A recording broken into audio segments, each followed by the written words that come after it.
All right. Well, welcome to Proverbs Guys Ministries. We're really glad that you guys came to hang out with us today. Just testing our microphones. It sounds like we are kicking at high speed. You guys should be able to hear me quite well.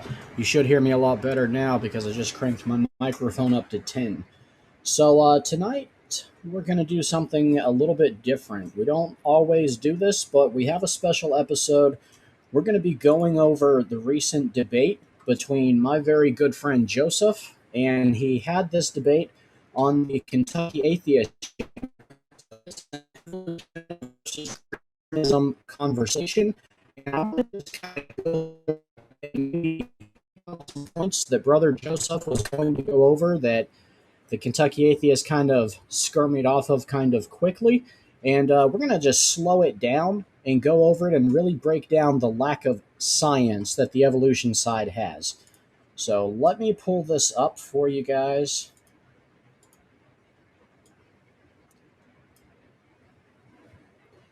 That's not at all what I was trying to pull up. Okay, bear with me. This is the downside of live shows. All right, got it pulled up for you. I'm going to share this with you guys. And let me just say that I think personally Brother Joseph gave an amazing defense. All right, I'm going to share my screen, and you guys can take a look at this with us.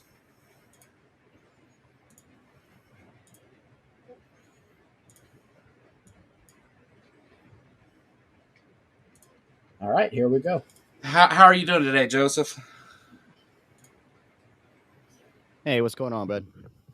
Not Doing much. all right. I'm going to.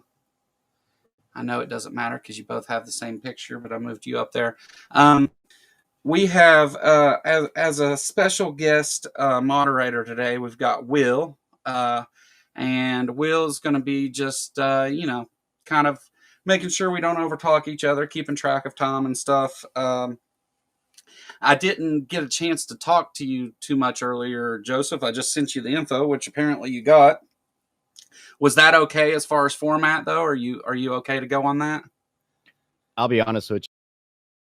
I thought we were doing the flood and Lucy or transition. We can talk about the. So this is the first point, right? The debate was supposed to be primarily on the flood of Noah. And then at the tail end of the debate was supposed to be a little bit of conversation on Lucy and other of these specimens. However, it was kind of a bait and switch, and nothing against the Kentucky Atheist. He's actually a lot more agreeable than many of the atheists that we deal with. He's not as bad as, say, the Godless Engineer. So he keeps it pretty respectful, so we're not dogging him. He seems all right. But it was a little bit of a bait and switch situation. So keep in mind, even Joseph is confused who is the debate opponent, because it was supposed to be primarily on the flood of Noah, which is what Joseph came prepared for. Flood, that works. No, that's fine. That's just where most of my time went to get prepared for. I thought that was the main focus. We just kind of threw Lucy in there at the last second. I wasn't really sure, brother. I guess I should have got contacted you a little earlier this week. I apologize. Well, yeah, I mean, that's no big deal. How about this? I assume you want to take the position that a worldwide flood is a historic fact, right? Yeah, well, actually, yes, I would. Like my position is technically that sites like the Morris Foundation, that these sites are found all over the world. They can only be explained by continent-wide catastrophic flooding, not localized situations. So. Well, why don't and I'm fine with that because really the stuff that we did talk about transitional fossils, and the stuff that I brought for transitional fossils also kind of explains speciation, so we don't really have to make that a two-part thing. So we can talk about the flood and then how that relates to transitional fossils and the fossil record. I think that those things will tie together nicely still. You okay with that? Right on. Sounds good. Okay. So would you like to begin, since you're going to take the position that happened, the affirmative? Sure. And you'll get the last word as well for starting. Okay. Let me, all right. Share my screen here real quick. Sure. And like I said, this is probably going to go a little longer than 10 minutes. I'll blaze through it as fast as I can. But if you just want to give me a shout out on time or just shut me up whenever you need to, I'm okay with that also. Yeah. Will, you want to give him like a minute notice or something at the end here? And yeah. I'll check in with you, Joseph, when we get close to the 10-minute mark. And if you go over a little bit, this is pretty lax. I'm not gonna crucify you or anything. Sweet. That's what I was going to say. Yeah, okay, if he goes over, that's fine. I'm not really concerned about that. I would like to let him get his position out as best as possible, So I'll let Will kind of take over control here of the back and forth. And I will say, okay, right here, the Kentucky Atheist does come out very confident, and he kind of comes out, feeling like he has the research behind him, and you can see that over time, a lot of that confidence starts going to because Joseph asks a lot of good stumping questions.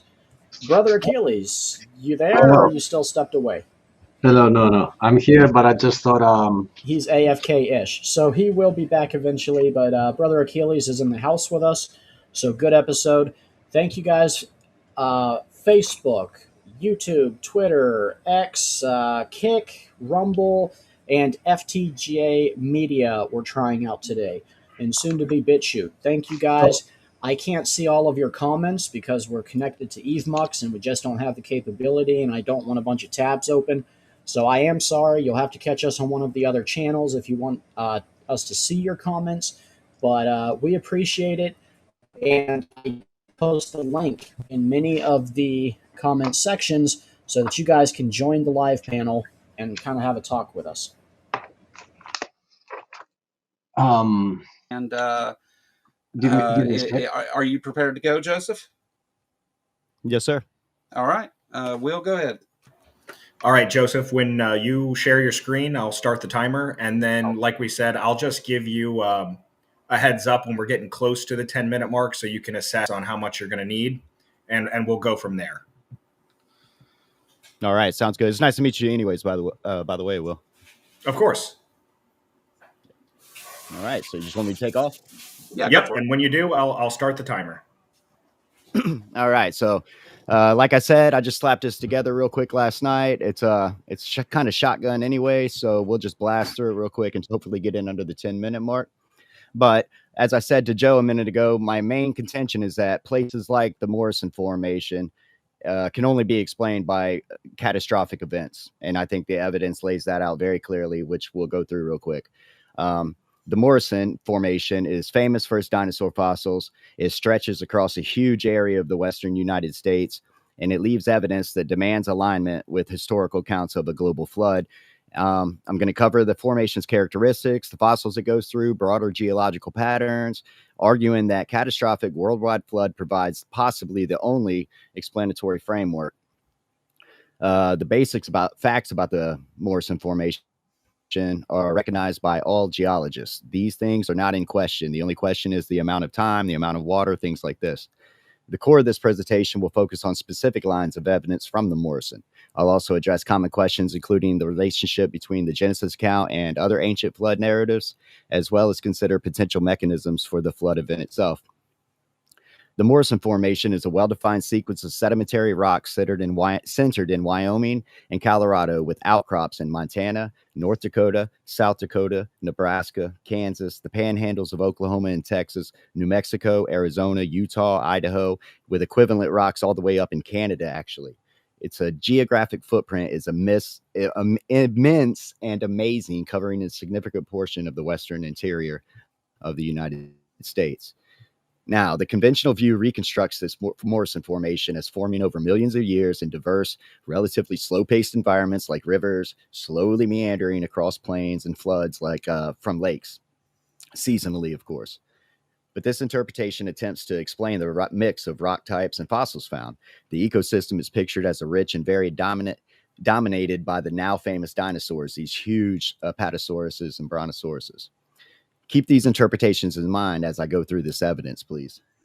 And ask yourself, do the features of the Morrison Formation speak of slow, gradual processes operating over vast eons, or do they point towards something far more dramatic, like a single world-altering event like the Genesis flood? My position is that the evidence aligns much more strongly with a catastrophic flood model. Consider the sheer volume of rock in the Morrison. We're talking about thick layers, up to 300 feet thick, spread over hundreds of thousands of cubic square miles. This is like 700,000 square miles, I think. Can slow meandering rivers and small lakes realistically deposit that much material so consistently across such a big range of area, even over millions of years? I don't think so. And the catastrophic erosion and transportation of sediments by global floodwaters provide a much better explanation for the sheer scale of deposition that we observe.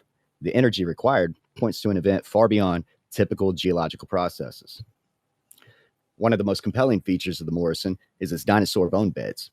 Places like the Cleveland Lloyd contain a jumbled remains of hundreds of dinosaurs all packed together. How did these form slowly?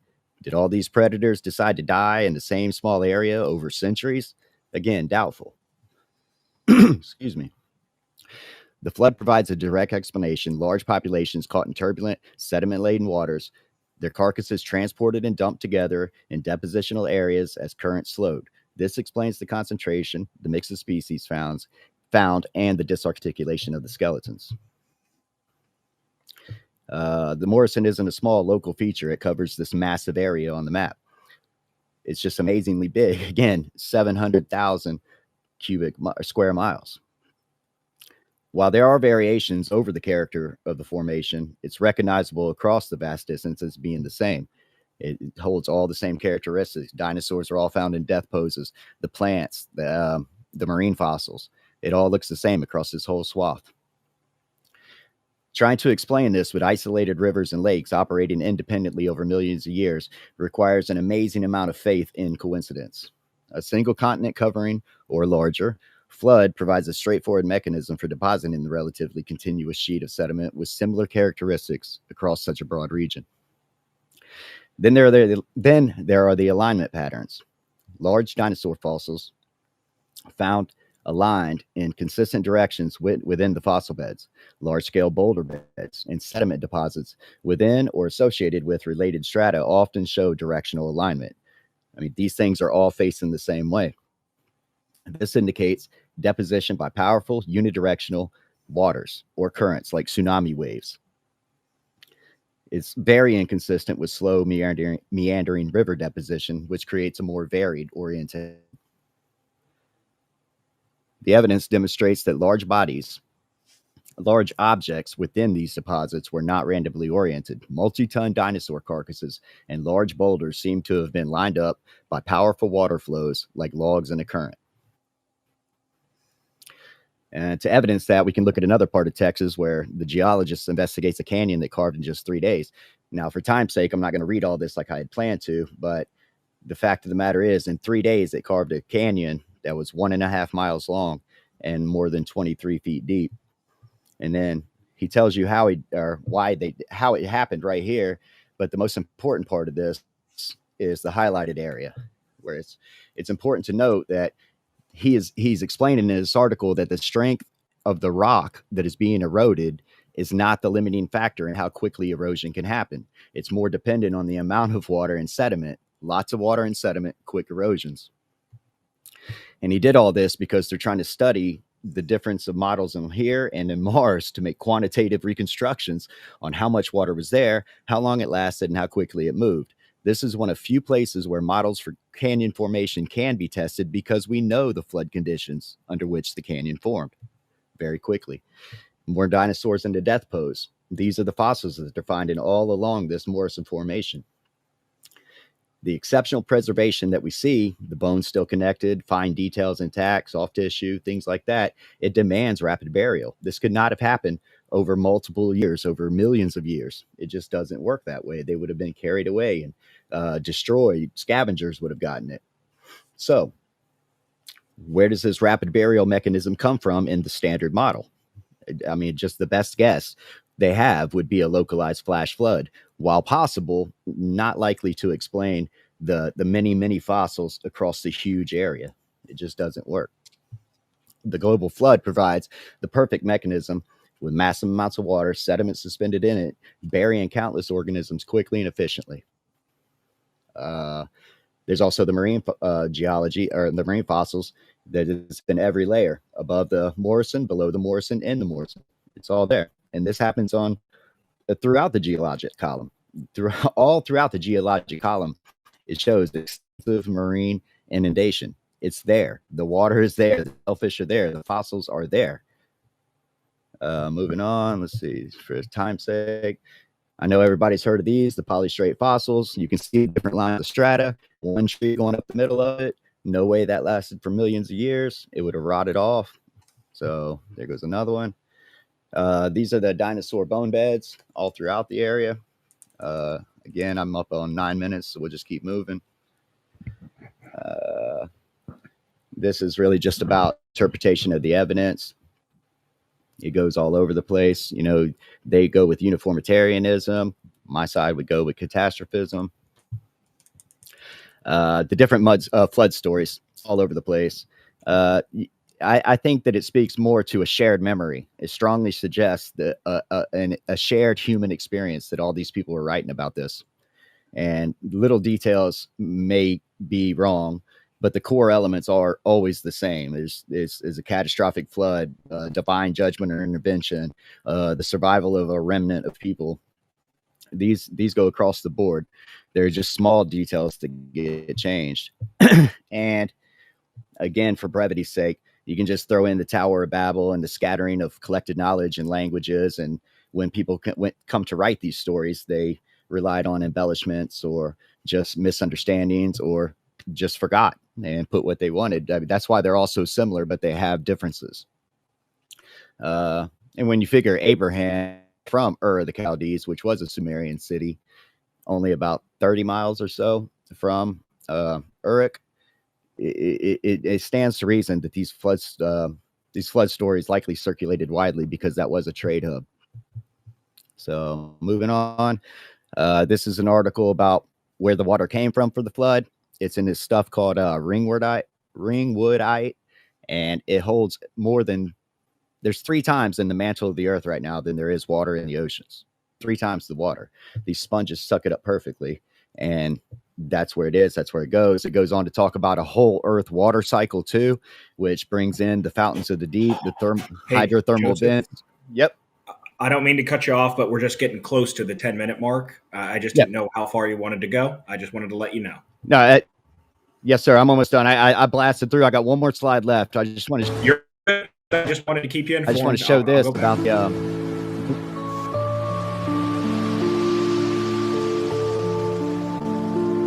Water.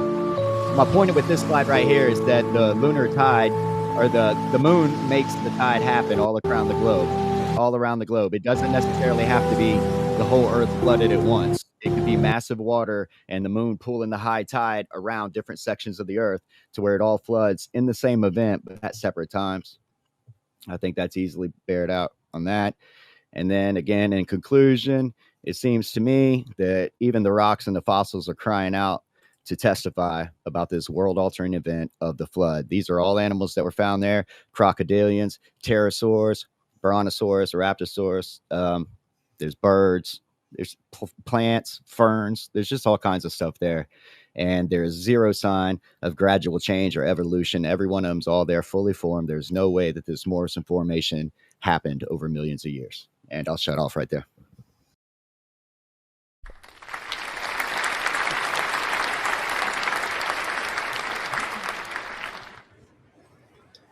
All right. I have to say, Brother Joseph gave a phenomenal opening statement.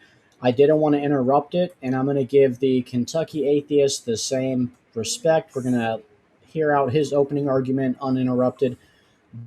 Far, and you can see the comments on the atheist side. Very mocking, very unrealistic, and not really an open mind whatsoever. But the facts that Joseph went over just in his opening statement, in my opinion, of course, as a creationist, a young earth creationist, the debate should have been open and closed. Like, it was that good of a presentation, and the Morrison formation is the icing on the cake. This is the big one that they cannot skirt around.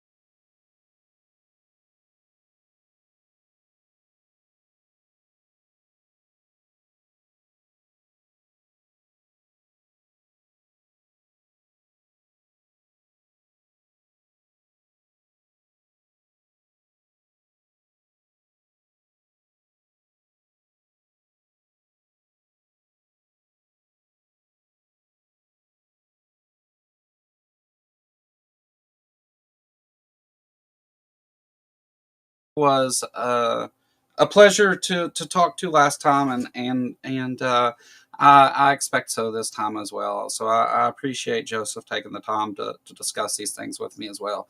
That being said, I would side with the scientific consensus on the position of a worldwide flood and say that not only do we not see any unique direct evidence of a worldwide flood, but it's one of the things that we actually see lots of evidence across lots of different branches of science that didn't have.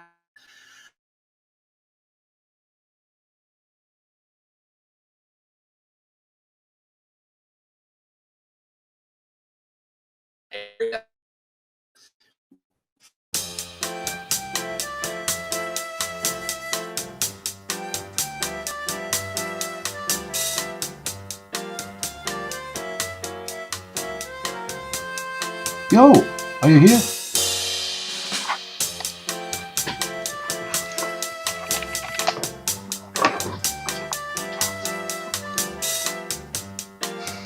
What happened? So, Steven had to go because his internet keeps dropping. They have a bad weather over where he is. And let me get that AFK-ish off. But he forgot to press the end broadcast button. Well, that's bad, because now I'll get to comment on the debate, maybe. Let me see where he left it. Let me see that.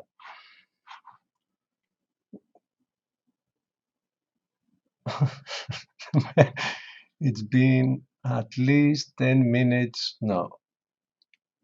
Oh, okay. He's coming back. All right. For 10 minutes, the show was like online. All right. That's funny. That's funny. So, Kentucky, I see you're in the comments. Uh, I guess you did a good job. I do wanna commend you on being very respectful to your opponent. So I'll continue what you're saying. If somebody does want to have this kind of a debate, you can contact the Kentucky Atheist, and at least he's respectful. In contrast to others. I know he did have to pull the classic tricks, but it took him quite some time before he had to resort to those, like strawmanning and saying the only reason you're saying that is because you believe in a book, instead of realizing that what Joseph was bringing up was facts. And that's the thing with facts. You can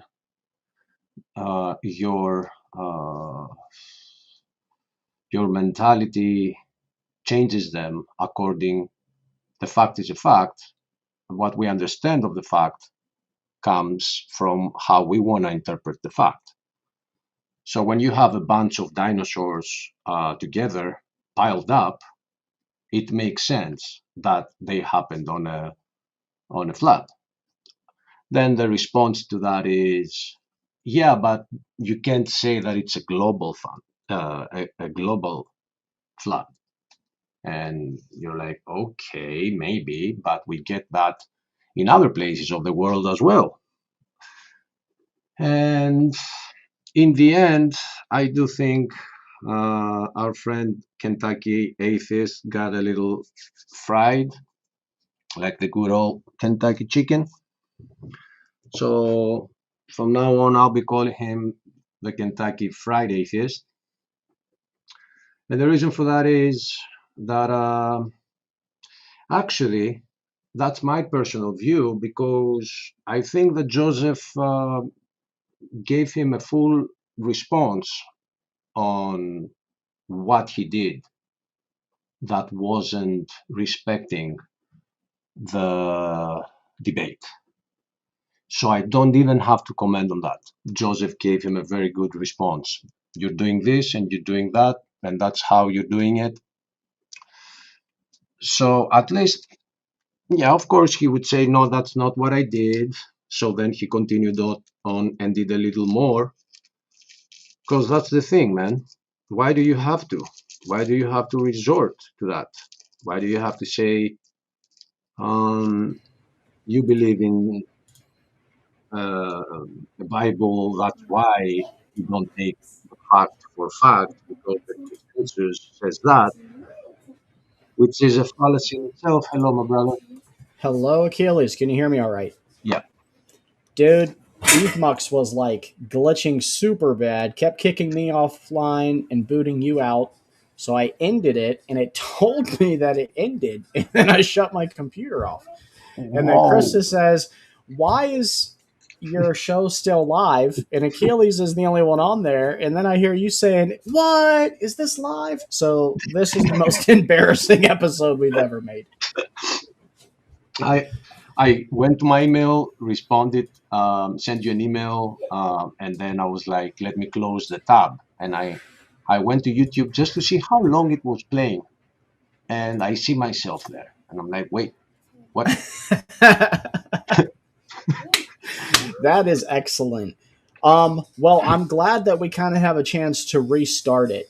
I sent you the link for the YouTube video to the Kentucky Atheist in your private chat.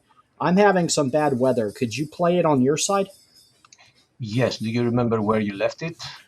it was in a private chat to just you and I. No. Where you left the debate, how many minutes in? I will check it on YouTube. Yeah, so I don't know exactly how many minutes in it was, but I know we had it started the issues right after Joseph's opening statement. So we want to be fair to the Kentucky Atheist, and we want to let him have his opening statement, and then we can really start breaking it down. Okay, the link is not here though, but I think I already have it. Give me a second.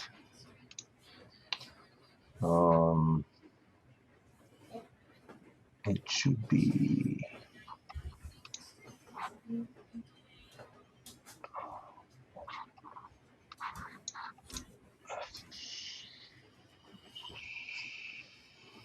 I'll find it.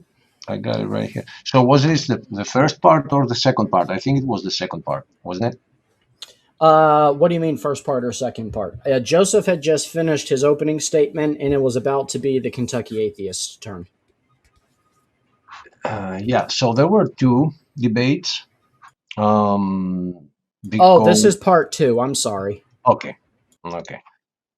So here. Oh, I have right. I forgot you have rights again. Or the marine fossils that is in every layer above the Morrison, below the Morrison, and the Morrison. It's all there, and this happens on throughout the geologic column.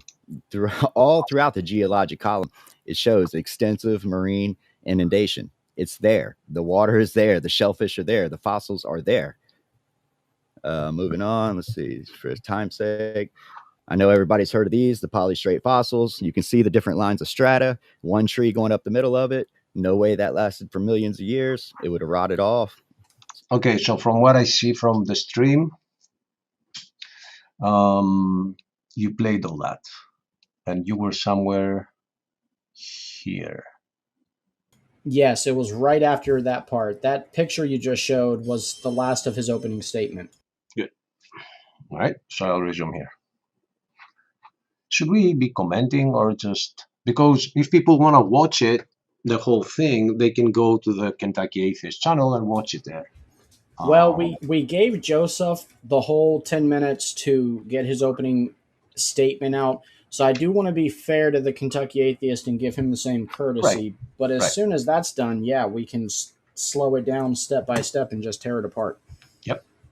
Formation is, we know that there's been a couple of very large mega floods, super floods, whatever word you'd like to use to describe those. We know that there's been some extreme flooding from melting ice dams and such. I would argue, though, that what we don't see in this case is hydrologic sorting of these fossils.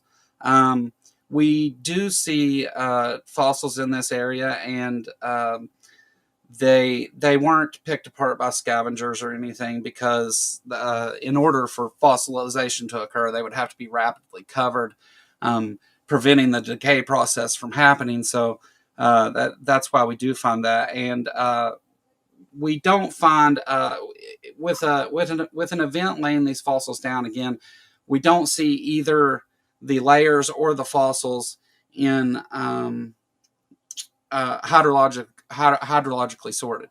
What we do see, however, though, is that these fossils are in the layers that we predict them to be in. We predict that we won't find bird fossils with ancient theropod fossils, and we don't, modern birds. We see throughout the layers, the deeper you go, that these fossils go from less complex body forms to more complex, and change with the environment. And I'm kind of doing this like a little bit of a rebuttal, but just because this is, last minute thing here. But we also don't, with one major event causing this, these layers would have all been laid down at once, and the deposition would have to occur through what some 300 feet of mud, and you would end up with not well defined layers, but mixed up layers. And we do see evidence of there being a local flood in that area, but we, in fact, multiple times. And we also know that at one point that was that part of the world was underwater. And for the time period that we expect it was underwater is where we actually find those marine fossils, which provides a natural explanation for that. And I would take the position that when we have evidence that points to a natural explanation for these things, that there's no need to then go and insert a supernatural one. And furthermore, when you do that, if your evidence points to both of these things being true, then we would say which one is probably true. And the one that is probably true is the one that fits the other scientific branches across time, and that we can make testable predictions about. And that's really the main crux of the problem here with the. Okay, may I ask you a question, Brother Stephen? I am open for any question, Achilles. So why is it okay for the evolution side to say we make some predictions and then we find something that matches the predictions, but it's not fine for us to say that I read about a flood, so I'm expecting to find some evidence of it. And I look around and there they are. Why is it okay for them to predict according to the theory they've built, and it's not okay for us to predict according to the Bible that we read? Not just that, but to add on to the ridiculousness of your question, the fact of the matter is, there are many more testable and provable predictions on the side of young Earth creation. The scars from the flood have been left all over the world. The legends and stories and seared conscience of the flood is in many different cultures. Like, we have so many testable predictions to prove the Bible accurate, it's ridiculous. But you're right, they will not allow us to use our testable predictions, meanwhile claiming that their testable predictions validate theirs and unvalidate ours. It's just inaccurate. And as you know, I've been in a weird mood. Part of that mood is I'm done arguing. So whoever happens to be around and watches this, I'm going to lay it out for them. This is only big where you guys are. It's getting taught in schools. It's not getting taught in our schools. And I'm in Greece. I'm not in Afghanistan. I'm not in Uganda. All right, this is Greece. We don't teach evolution to any child or in college or in university levels. Okay, it's not in the books. But in order for them to stick to it in the United States, they have to resort to what exists in the United States. But if you dare look around, you're going to start finding things. For example, you know why it's called the Grand Canyon, brother? No, I have to be honest, I do not. Because it's the biggest one we know of. But what does that imply? That there are many more, possibly. Exactly. So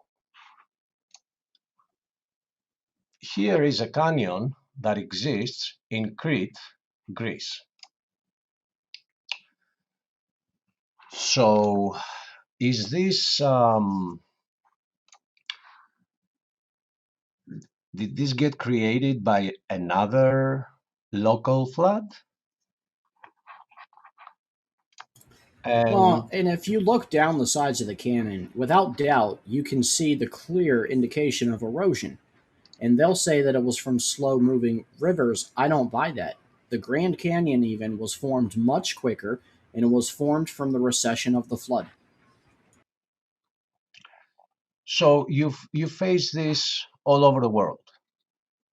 And it happens when you have a rushing of waters where they are piled up and then they just something like a dam breaks, like, a natural dam starts breaking, and it starts and it never ends. Here are the marks that you're talking about. Look at this. I will try opening it up on a new tab and It see. doesn't take millions of years. It takes billions of gallons of water. Look how perfectly these are formed. Like, why isn't there some dirt if those were millions of years? And Joseph asked that question. Kentucky Fried Atheist did say that we expect um, a lot of mud for the um, fossils to form, but he thinks that it has happened in millions of years. So how can they? And Joseph asked that question: how is it possible? So the only answer that they have for that is that, oh no, in that case, it was a super flood or a mega flood or I don't know, find another super word for it. And that they get into deeper in the conversation, but I know you watched the same debate I did. And it just made me laugh hysterically when I heard him claim that it wasn't a global flood. It was like 10,000 large floods. Like, come on. It, the evidence is in your face, and you'll go up to any extent to believe this fairy tale. Exactly. And your job is to try to convince others that creation is funny, and that's our job, to explain to others that evolution is stupid. I'm not calling you stupid. I'm calling those that are not waking up to the true facts that that's just stupid. So here is one of the canyons. Let me check if I'm sharing And, that. and these Right? are all larger than the Grand Canyon? No, that's why it's called the Grand Canyon, right? It's the biggest one we have. But we can't base like a whole theory that spans all over the world and only focus on one. There are other canyons. We have a celebrity in the House Achilles. Okay, I'm not there. It's Um, Joseph. Joseph came to defend himself on this debate. Hello, Joseph. Hey, what's going on, guys? Oh, good. You sounding robotic to me. I probably got some signal issues, but hey, what's going on? Not Oh, much. good. We're taking a look at your debate and just kind of breaking it down further and elaborating on some of the points you brought up that were kind of skirted over, and just giving a more thorough, in-depth view of this conversation as it laid out. Oh, right on. Yeah, I was gonna do that anyways. I was gonna probably do another show where I can just focus on that stuff because, I mean, I had like 18, 20 minutes of an opening and I blasted through it in like 8 or 10, and then I didn't even get to the stuff on Lucy. But yeah, I mean, it was all right. It wasn't a good. I didn't put out a good performance, I don't think, but I did have a couple of moments that You I can hold my didn't head you up over. didn't you didn't need your best performance, brother. I think you nailed it. Right, Yeah. I appreciate that. No, this is With my your total. hands behind your back. It's my biased opinion, of course, but I think you won the debate within your opening statement. None of the things that you brought up were thoroughly talked about or explained away. No, that was kind of the disappointing part. Yeah, I'm not saying he did it on purpose. We just kind of did this shot from the hip. You know what I mean? I don't want to put anything on him that isn't true, but we didn't really like. I gave my opening statement, and then he didn't really give an opening statement. It was more of a rebuttal of mine, and then we moved on to what was supposed to be the rebuttal round. It was kind of awkward and a little off, and but it's cool that you guys are going to take a look into it because that Morrison formation is something absolutely outstanding that they can explain away. And I didn't just invoke God did it or the scriptures or anything. I used secular science to show, and so I What appreciate you guys digging into that.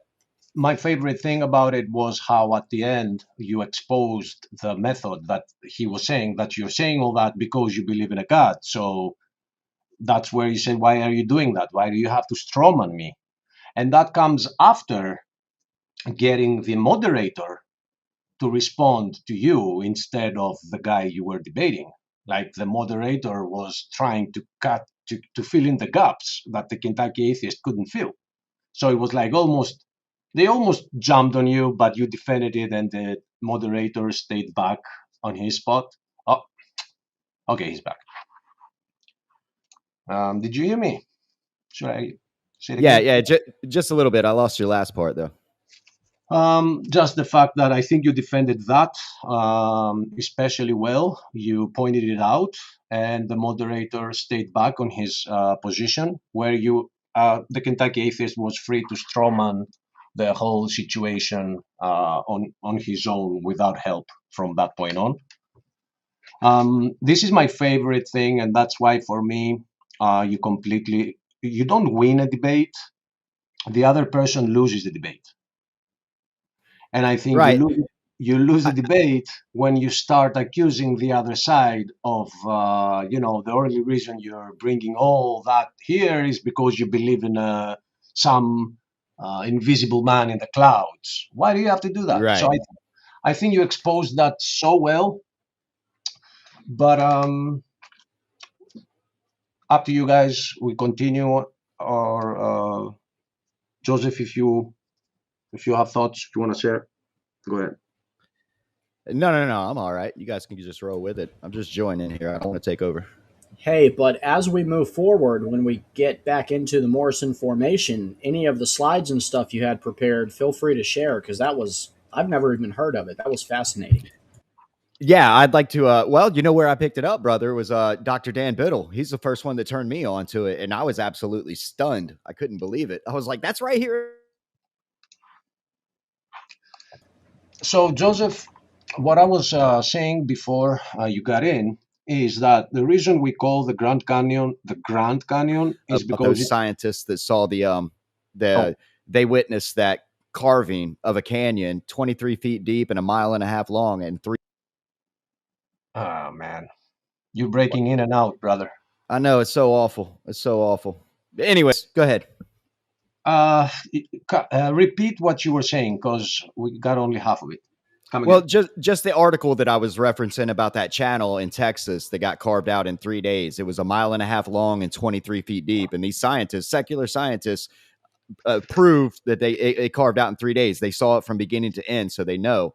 And they were actually looking for evidence like this to evidence a world Earth water cycle, not just an American water cycle and a European one, what the water does in Australia, but the whole Earth.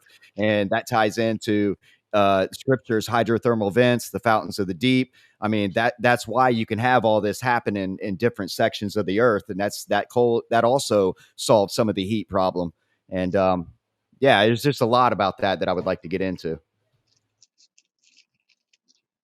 Yeah, I think the reason you couldn't is because the other side could not defend your opening statement.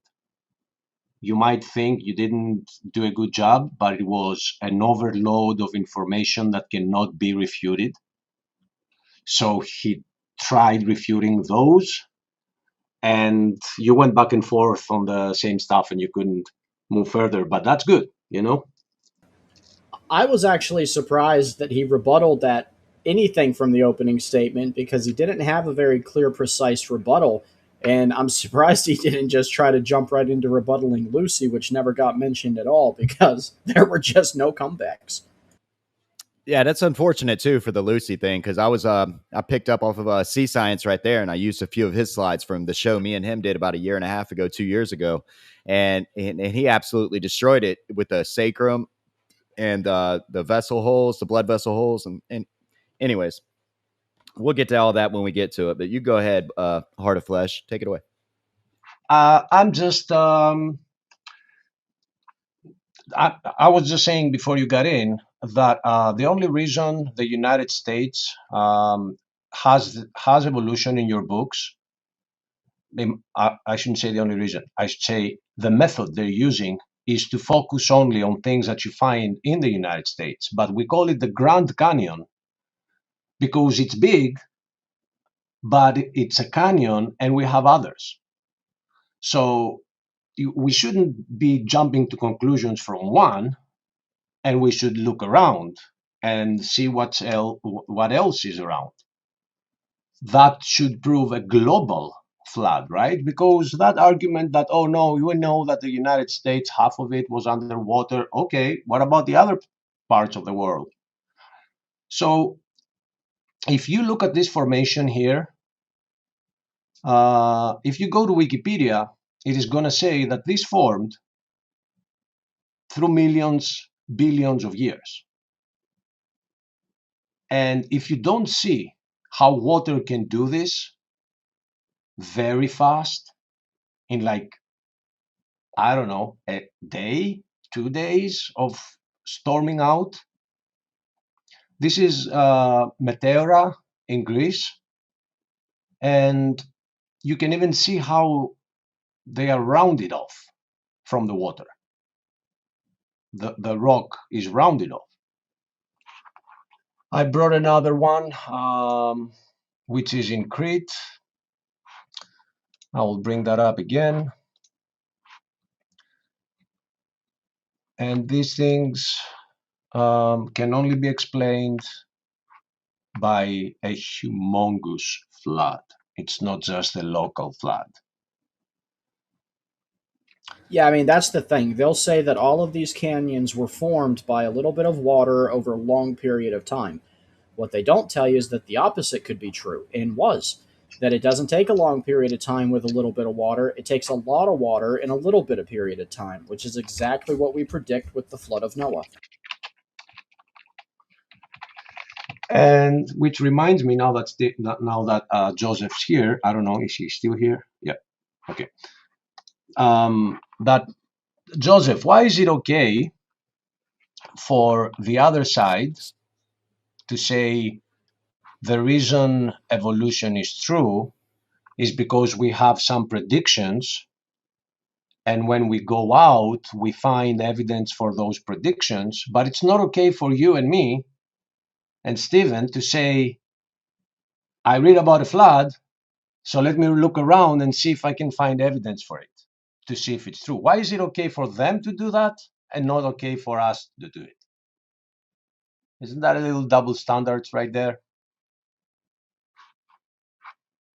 I don't think he heard I mean, me. of course, we would say yes. I don't think he heard me. Did he? Is he here? I am here now, but I didn't hear a word of that, dude. As soon as you said Joseph, I started breaking out. Oh, man. But Don't use his name anymore, Achilles. that's what it is. The trigger. But yeah, I think you nailed it. I did get him to admit that the cliffs of Dover run from Europe all the way to Australia, and like, how do you explain that? Just like the Morrison Formation, like they're banking on all this happening countless times, untold amount of times, over and over, and it's all looking similar, and it's all laying out the exact same way, and it's giving you the idea that it all happened at one time, but it did really happen at all at one time. And they'll say that to you, but then they'll turn it around and say, well, I think it's a little weird that God would create everything and then turn around and make it look like he didn't create everything, that it all evolved, and he's just deceiving you. I think that's a lot of irony right there. Am I gone again? No, we heard you. No, we caught that. No comment. I mean, you said it all. And what I said, which you didn't hear, is unfortunately, this is going to be like the third time I'm saying this, because I said it to Stephen and then I said it to you and then you didn't hear it. So I'm going to say it again. I'm sorry, viewers. But why is it okay, Brother Joseph, for the evolution side to say we have some predictions to find this there and that there, so we go out and we actually find them where we predict to find them? But that's not okay for you to say, I read about a global flood from the book of a divine God that decided to drown all mankind because it was evil.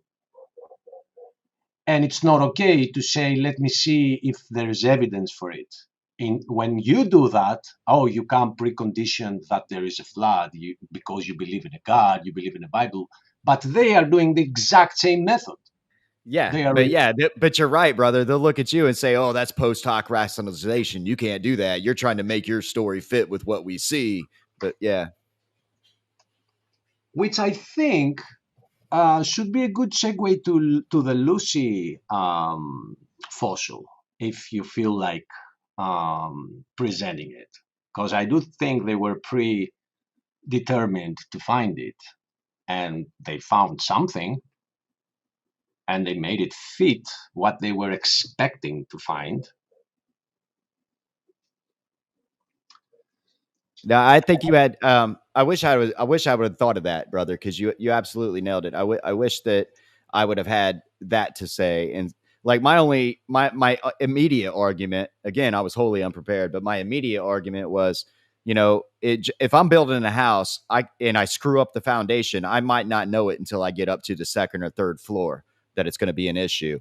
And so that's kind of how I played it off. It's like, okay, you made a prediction about this and you made a prediction about that, but that could be attributed to population migration because you did find a Tiktaalik right there, but they also found tetrapod footprints way before Tiktaalik, according to their own numbers. So that's no transitional species. So you know what I mean? You just follow the theory of evolution itself didn't help you find that bone. Migration populations did. So it could be true that you can make a prediction about where an animal is going to be, but that doesn't make the theory of evolution true. Does that make sense? Right? It is, the fact is a fact, and you are preconditioned according to what you believe to see in that fact. But then we have the fabrication part, e.g., Lucy, because that's completely fabricated. So it's okay for somebody to say, what I see when I look at the Grand Canyon is evolution. That's okay. Just don't fake evidence to further support it. You just said, Joseph, that you wish you had thought of this. Well, the case is that I thought of this after you had the battle. Like, what happens in the battle is the battle, and then it creates new thoughts to others that watch the battle. So, right? You know what I'm saying? I think you did a great job. Well, and also keep in mind, Lucy was the first discovery, but it was a very incomplete specimen, and they found parts for her scattered miles and miles and miles apart. That's why they keep going to Littlefoot now. Littlefoot's considered to be like the only actual full specimen that we have. And I also want to keep in mind that even if they found 1,000 full specimens all around the world, that would not prove an early form of human. All that proves is that you found an extinct species that once existed, is similar to a monkey or a person, but it's not. And you don't know if it gave birth to anything. You don't know. That's right. You have to make sure that you find a pink one and a blue one. And here's another thing. Right now, we discover mass graves of humans of the past, and in a sense, or if you go to undig the cemeteries, we find millions. If there were ancestors that didn't look like us, there shouldn't be just one of them or two. Well, and even then, Achilles, they love to point to the finding that, oh, we have found them in very ritualistic burials, like it's so human. And my response is, well, is it possible that one of these things was a family pet? Because I've had beloved pets, very close loved dogs. And when they died, I gave them a proper Christian burial, and I even put a cross up. So, is that thing human too? My dog? No, but it's a family member, I believe. A family member, yes, but human, no. That just proves that a human buried it. Right. Yeah, and the Lucy also, you're right about that. They did find a bone 1.5 miles, 2 miles away, a couple of bones. They've also found that one of the vertebrates was actually a baboon bone, right? That had been tossed in there. So we know that these the humans and the baboons were in the same area because their bones are in the same area, and that's a little odd. They don't live together. They don't eat together. Why would two bodies be right there together? That's a little funky. Unless they got hit in the flood together at the same time, which is possible. Exactly. It's explained by them fleeing from the flood. Yeah. And then the skull pieces, there's like 6 skull pieces. That's it. And they mashed them on top of a chimpanzee skull. But the whole hip and pelvic area it looks human, except for the parts that are crushed, probably by fossilization from all the weight of the mud and everything on top of it. But yeah, it's crazy. Lucy is. I mean, when you look at the sacrum, you can definitely tell that's human. It don't even look like a mix between human and chimp when you look at them beside each other. You know, and one of the slides is that it's a human female pelvis, chimpanzee female pelvis, and the Lucy pelvis, and it's absolutely crazy that you can tell that's human all the way. It's a human. Yep. But they're going to point as this as evidence. And here's the problem. This is not enough transitional fossils. Even if we conceded, which we absolutely don't because it's garbage, it's a flawed theory. Even if we conceded that each and every one of these were transitional fossils, not enough. We need many, many, many, many more transitions than this to get from that to human. They don't have them. And they aren't finding any more fossils anywhere they dig for the other transitionals that would be missing. They only keep finding these same monkeys. I find that suspicious. Yeah, that's a good point.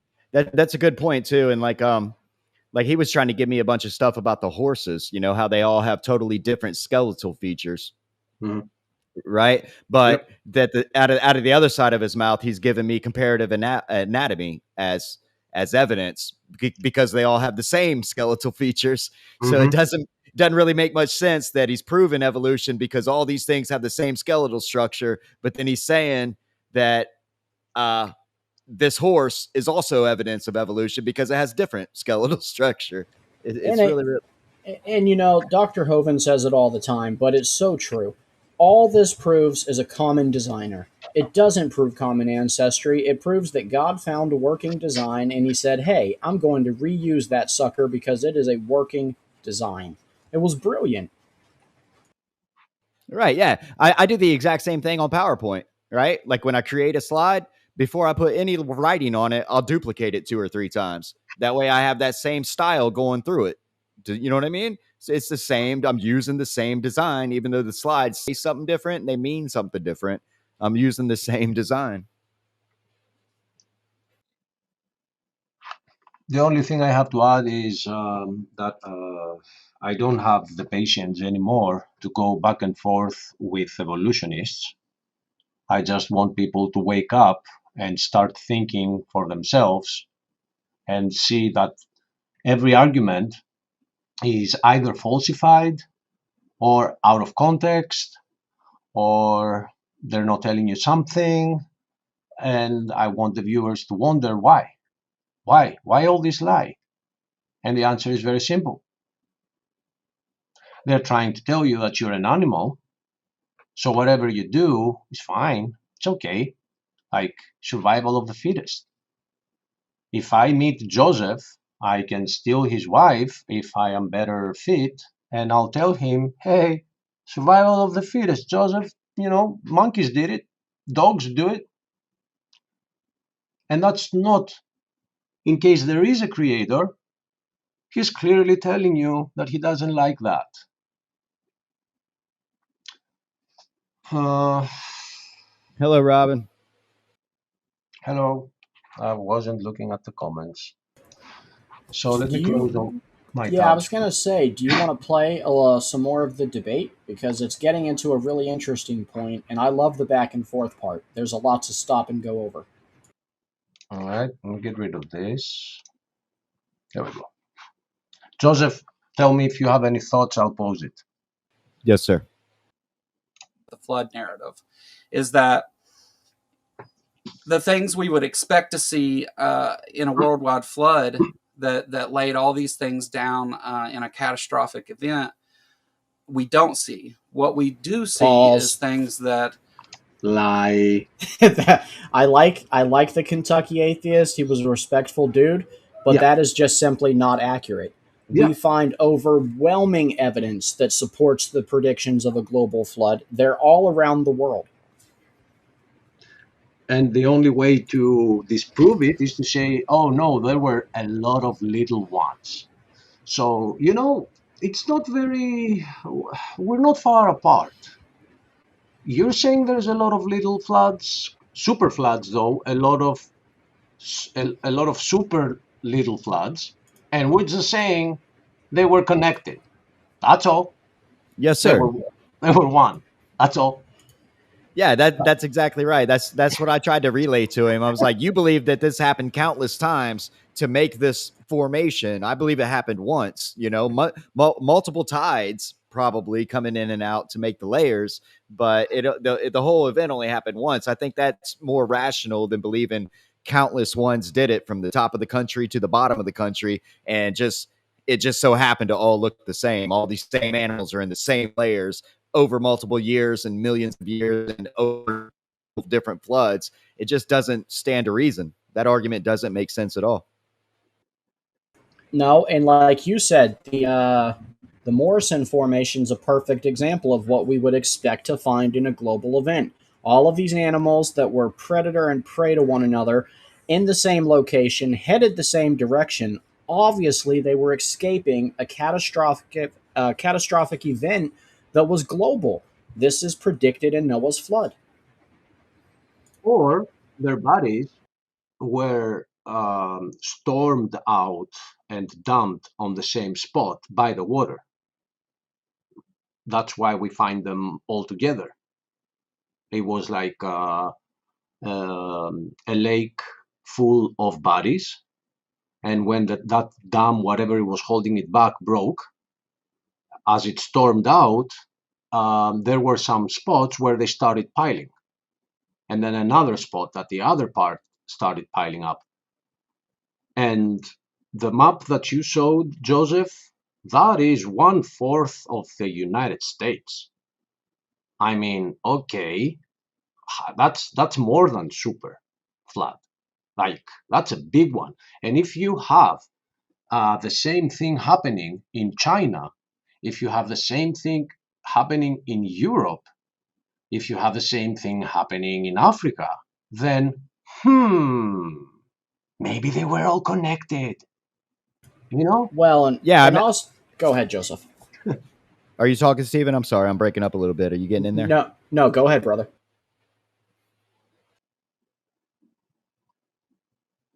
Joseph. No. Yeah, I'm right Joseph. here. I'm here. Okay, go ahead. Share your thought.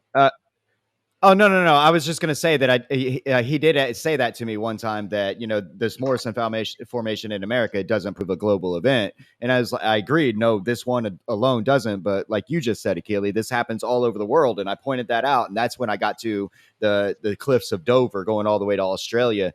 And he was just kind of like, oh yeah, that's something different, as if that's an exception to the rule or something. So that's not even worth talking about. Everybody knows that one's huge. But it's like, why do you think it's so big? Do you know what I mean? Why do you think this chalk line is so big that it stretches continents like that? It's amazing. And what I loved also, Joseph, is how he tried to downplay the length of it. It goes from Canada all the way into South America. So this is not a smaller event that just covered half of the United States. It is almost a continental event, but they skirmied over that because they couldn't address it. He corrected me. I said it was a continent-wide event, and then he corrected me. He was like, well, the whole continent is North America. You're just in the United States. I was like, okay, yeah, semantics, that's correct. But it does hit Canada and touch South America. So that counts, I think. Okay, wait a minute, because I think you were right. The continent is all of it, like from Canada to Chile, all of it. That's the continent. So if it went from Canada to, let's say, Mexico, well, it is a continental event. Yeah, technically yes, but like, to be fair, I don't know how many miles into Canada it goes, but when you look at it on the map, it's barely in Canada. So I didn't want to commit hyperbole. I didn't want to exaggerate and have that thrown at me. So Yeah, exactly. You got to be careful, yeah, sir, you do. They'll jump on anything. That's because they don't have an actual case, so they will jump on anything. I also loved the animation that you brought up with the moon, how it pulls the water.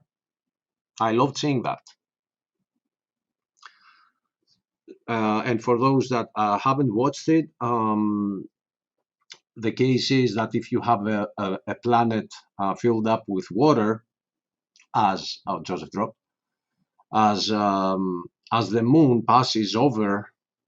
I think you played it here, so I'm not sure.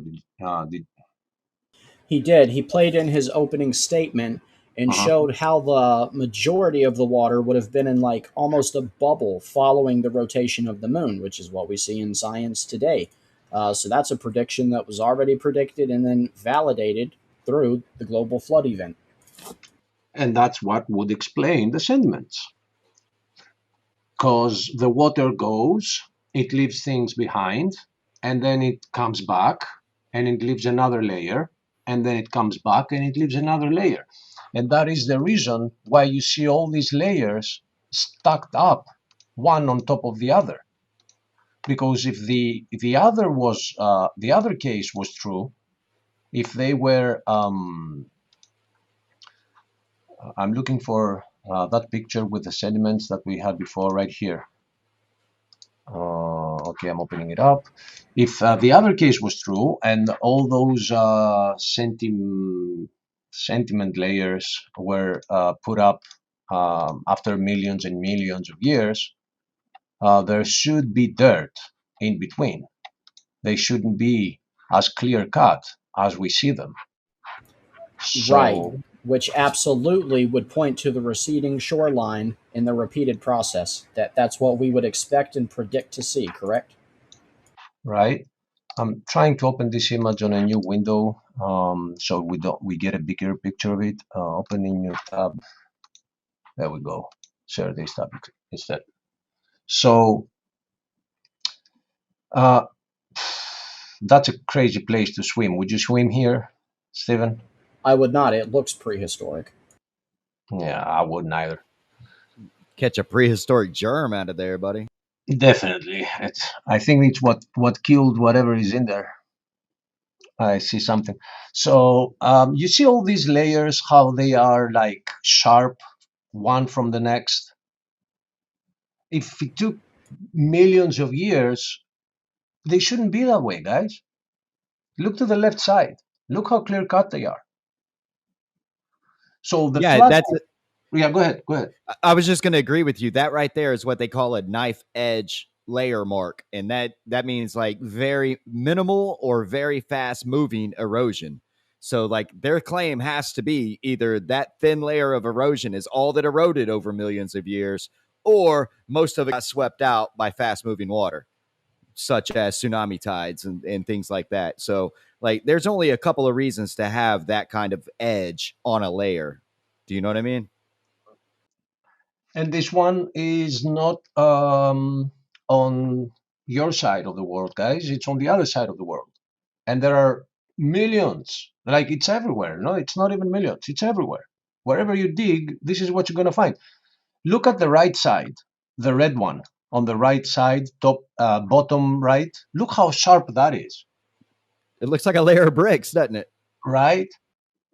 It's as smooth as glass. And again, this is something you would not predict over billions of years with small moving waters. This is something you would predict with quick erosion from billions of gallons of rushing water. Correct. And if you bring this up, they will say, okay, no, okay. This case was a flood. Oh, come on. But it was just, a smaller flood. Well, another assumption that they make all the time is, well, we don't see all parts of the world suffering from the signs of a flood. Okay, but what they are not taking into consideration is that the world post flood immediately thereafter would have been so vastly different than what we see today. And they can't even go back and accurately predict what the world and globe would have looked like 3,000 years ago, much less billions of years ago. That's just a ridiculous claim, and no one was alive to see it. I don't think anybody quite contemplates and understands how long a billion is, right? Like if you was to count every second, 1, 2, 3, it would take you like what, 11 days to get to a million, like 30 years to get to a billion or something like I can't remember the numbers, but it's that far off. And it is just an amazing amount of time. And I don't think they're really thinking about. And that's, I think he dropped. I can't hear him. Joseph, you hear? That's a shame. He was going to drop the mic. He did. Oh yeah, Oh. here's it. You're gonna have to repeat what you said at the end, brother. Are you still with us? No, he No. temporarily dropped out, and he's back. That's a hero. Welcome back. Oh, that's frustrating, brother. Maybe God wants me to shut up. No, that's all right. And we also have Kentucky Atheist out in the comments section. I'm not quite sure which point he's pointing to, but he did say, "Is this Joe? Hello, is this Kentucky Atheist?" Yeah, hey. Hey, Hey, Joe, how's it what's going, going on, man? bud? Not much. How you doing, guys? Hey, not bad. We're Good. going over the debate you guys had the other night, which, by the way, was really good. Yeah. Joseph was a great interlocutor, and I like having people where we can actually get through a conversation. You know. Yeah, and I gotta say, I have dealt with a lot of trolls. I'm sure you have too from the creationist side. But I do have a lot of respect for you for how civil you kept the conversation, and I even pointed that out at the beginning of the show. Yeah. No, I dropped in I- earlier, and you guys had some technical problems or something, and I left and came back. Yeah, and when I came back to my computer and realized that the stream was still on, I just started talking, and we kind of resumed. Stephen was contacted, and he came back. He thought he ended the show, but it didn't end. So if you go back to that part, you will see that I'm saying too how respectful you were, and people, if they want to have this kind of a debate, they should contact you. I followed up on your comment and repeated it because Yeah. that we have different views, but as long as we can be respectful, we can have a discussion. Yeah. No, I think that no matter which side of this you're on, people can benefit from us talking about it. Right. So, Joe, Mike's yours. We've been going on for like, I don't know, maybe half an hour, more than that. So, if got any comments? Well, so you were talking about the layers being defined as not what you would expect to see, but that would be like if these layers aren't like, oh, it was just millions of years in between. We say this is, we wouldn't know when one started and the next began. The layers that we see are the result of sediments that have hardened over time, and then the layer lays down on top of that. So you would expect to see a very defined edge in between those layers. So, what formed these? Sediment Which came out of where? from Water.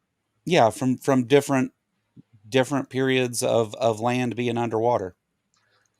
Okay, so this picture that we are seeing is from a canyon in Greece, in Crete in particular, which is like this. Yeah.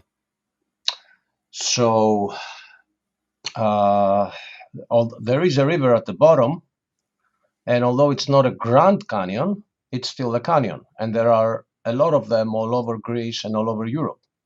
Yeah. And other places of the world. The reason it's called the Grand Canyon is because we have nothing as big as the Grand Canyon all over the world, right? Right. So water formed this, right? And water formed the Grand Canyon as well. But did it form from that river at the bottom? Or is the river at the bottom the remnant of what formed this? Well, I'm not familiar with the geography and the shape of this canyon, but as for like the Grand Canyon, the way that the river, the Colorado, goes through the Grand Canyon and meanders back and forth, isn't consistent with rushing water cutting it out all at once. You wouldn't have the sharp turns and things that you see if it was all laid out in one catastrophic event. Okay, so No, hold on. What was that part? You wouldn't have what if it was laid out? The meandering river that goes back and forth through the canyon. Wait, I don't. That's about speed though. That's about speed. The faster the water moves, the straighter it moves. The meandering comes from slow brooks and creeks and small rivers.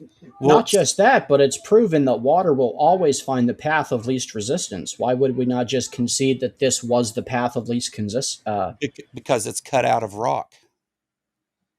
It's not you have matching layers of rock on both sides. It's solid rock was cut out. It wasn't a path of least resistance. It went through rock. But if this was a place of an original spot for, say, a thermal vent or one of the locations where the fountains of the deep burst open, there's multiple explanations for how it could have started. Those are explanations. They're just not supported by anything, whereas the other is. I would write this in the comment. I don't want us to, so you just gave me a bit of a time so I can say it here instead of typing it. I don't want us to be all like 3 against 1. So I'll absolutely not. I'll push back. You guys talk, and if you want me to bring up any pictures, you let me know. I'll bring them up. All right. Well, it's just an open panel discussion, just a friendly talk, and Yeah. he's able to tap in any supporting help he would like to come and join the conversation too. I'm fine with it. I don't see this as a me versus you thing. We're just discussing the mechanisms that result in what we see today. I don't have a problem with any of that. Right. And I'm completely open to being wrong about things. You know, if I'm wrong about something, tell me I'm wrong, and we'll look at it. I'll look it up and Right, but figure that out. I don't understand something, brother, on the statement you just made here. Yeah. So the canyon that I have in front of me, which you don't know its geography, you don't know how it formed. I think that all canyons form the same way, rushing water.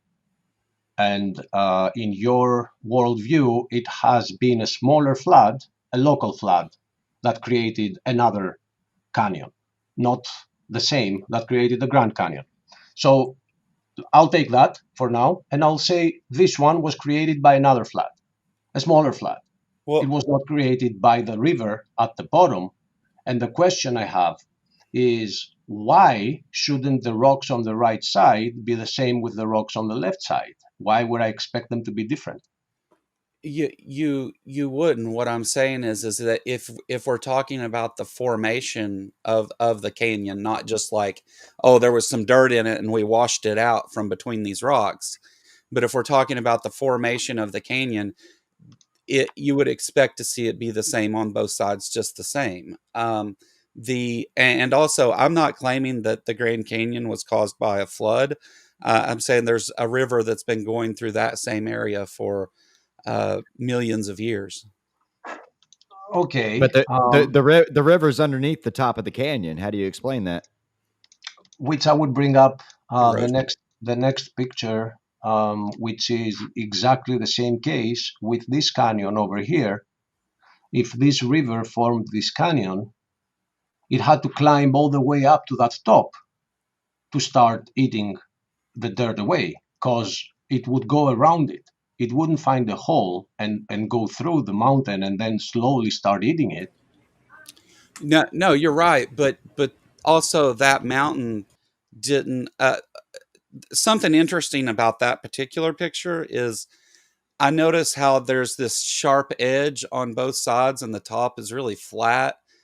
So I'm not sure about this specific one, but it's the whenever we have uprising, which is what results in mountains, that takes lots and lots of time. It's not well, mainstream science doesn't claim that it's a quick process.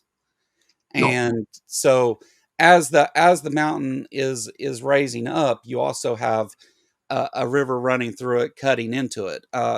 That's why we see such a difference in the gap at the top of the mountain and the bottom of the mountain, right? Okay, so what you're saying is like the river didn't start off underneath the top of the ridge. The mountain kept growing beyond the river. That my guess is both things were happening at the same time in this case. Again, I'm not certain, but no, I understand would, that. And Joe, not to beat to death what Achilles and Stephen were already saying, but I appreciate your civility too, man. And I would like for us to be able to do this and talk about these things we find in science from your perspective and from our perspective. And that would be not refreshing for a change instead of just lashing out and hating each other for what they think or believe. Yeah, and admittedly, I'm not geology is not my strong area. I've debated the flood before and stuff, so I had a little bit of leftover research and things that I remember from it. But I'm as far as science goes, I'm more of a physics guy. But I think that there's still some of that involved in geology. So I may not always be correct on the things that I say about it. Now, I will give you a reference to something else if I'm citing some other thing. Yeah. Right on. Sorry, Hart. Real quick, I want to jump in or talk to the chat and say, hey, C Science, it's good to see you. I had totally planned to use all your slides from the Lucy thing, but we didn't get to it. And I would also like to ask Robin if she's okay. She's in the chat on YouTube, so I'm sure she's fine. But she said she ran her truck into a ditch. I hope she's all right. She did do that. It took a couple big rigs to pull her out, but I do believe she said she was fine. Yesterday she was back home, so a scare, but thank God she was all right. Right on. Yeah. Right on. Yeah, she sent me pictures of it. I love Robin. That was terrible. I'm glad she was okay. Yeah, Robin's my pal. Come in here, Robin. Tell us what happened. So do you guys want to play a couple more minutes of the debate? And Joe, just like all of us, feel free to stop at any point to elaborate more on something you said or whatever. Yeah, go ahead. Okay, real quick before you start, I got to step away for a couple minutes. I'll be right back, guys. All right, brother. Are consistent with these being multiple layers laid down over long periods of time. And we don't just see these layers in this Morrison formation. These layers are around the world, and they look different depending on different things, geomorphology and all that. But we do find these layers, and we never find fossils from one layer in other layers where they shouldn't be, or where we wouldn't expect them to be anyway. Also, with these fossils that we find, the multiple forms of dating that we have also coincide with the with this being an event, with this being multiple events taking place over a long period of time.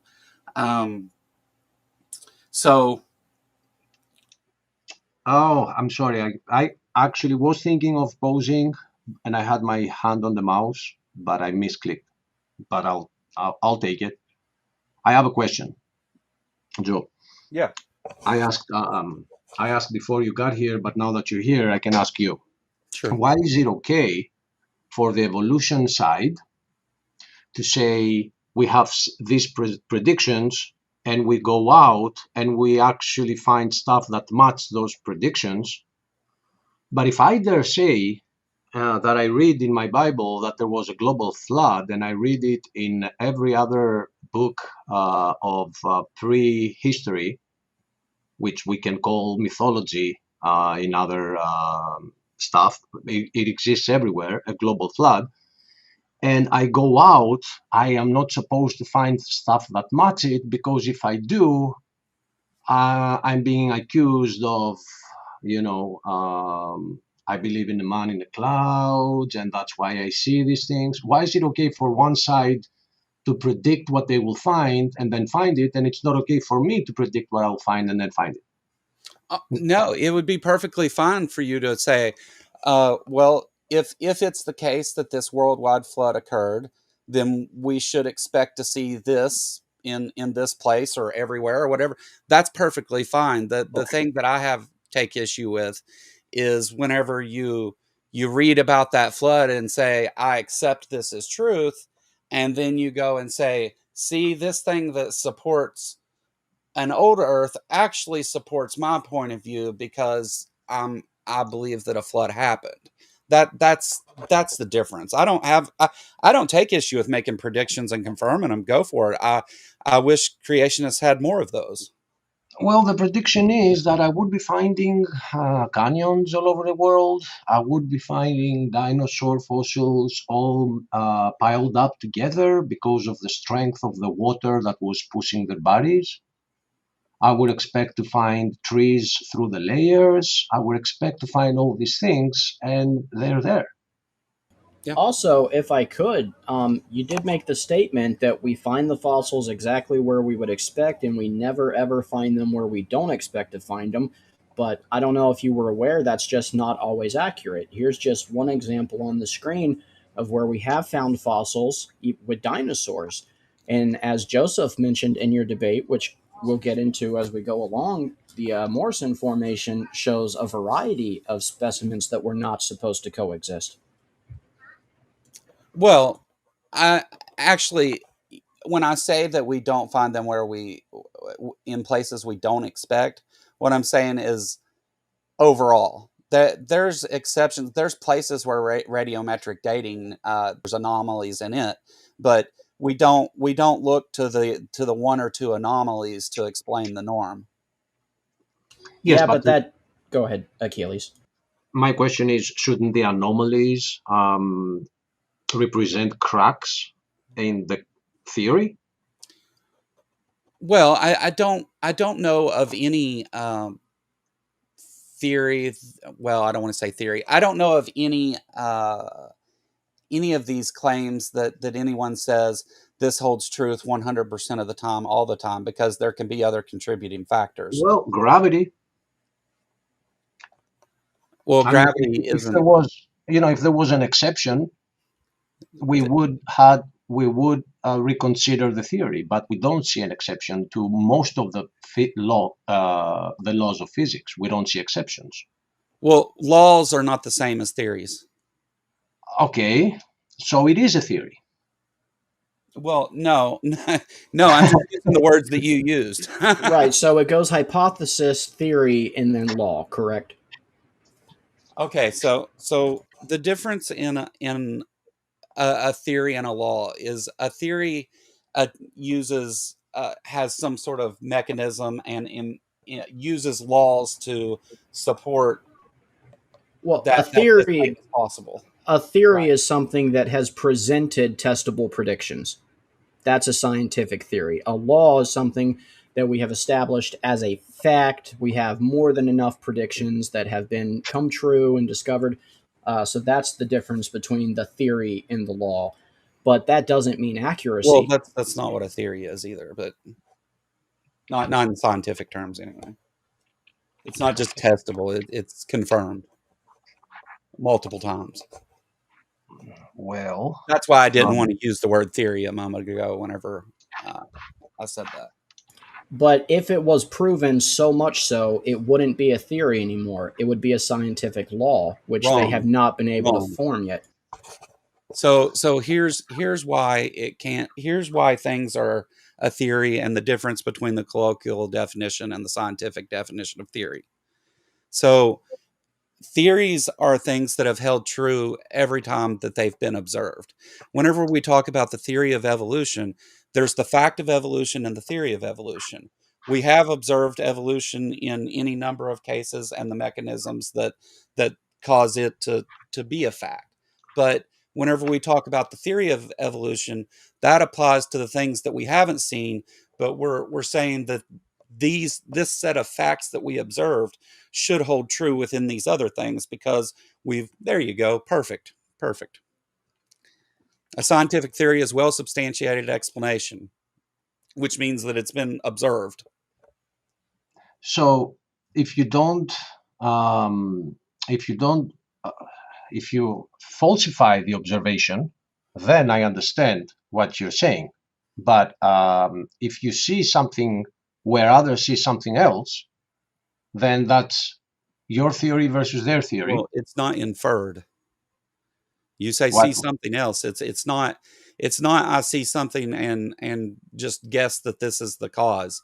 That would be the colloquial use of theory.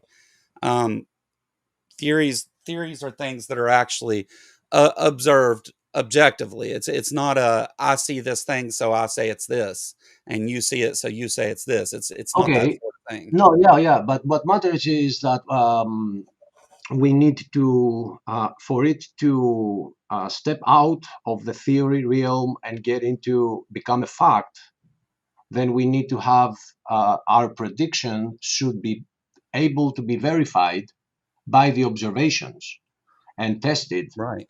and repeat it over and Yeah. over again. So if you have some things that are failing the observation and the experimentation, then that should be at least a warning sign that there might be some flaw with that theory.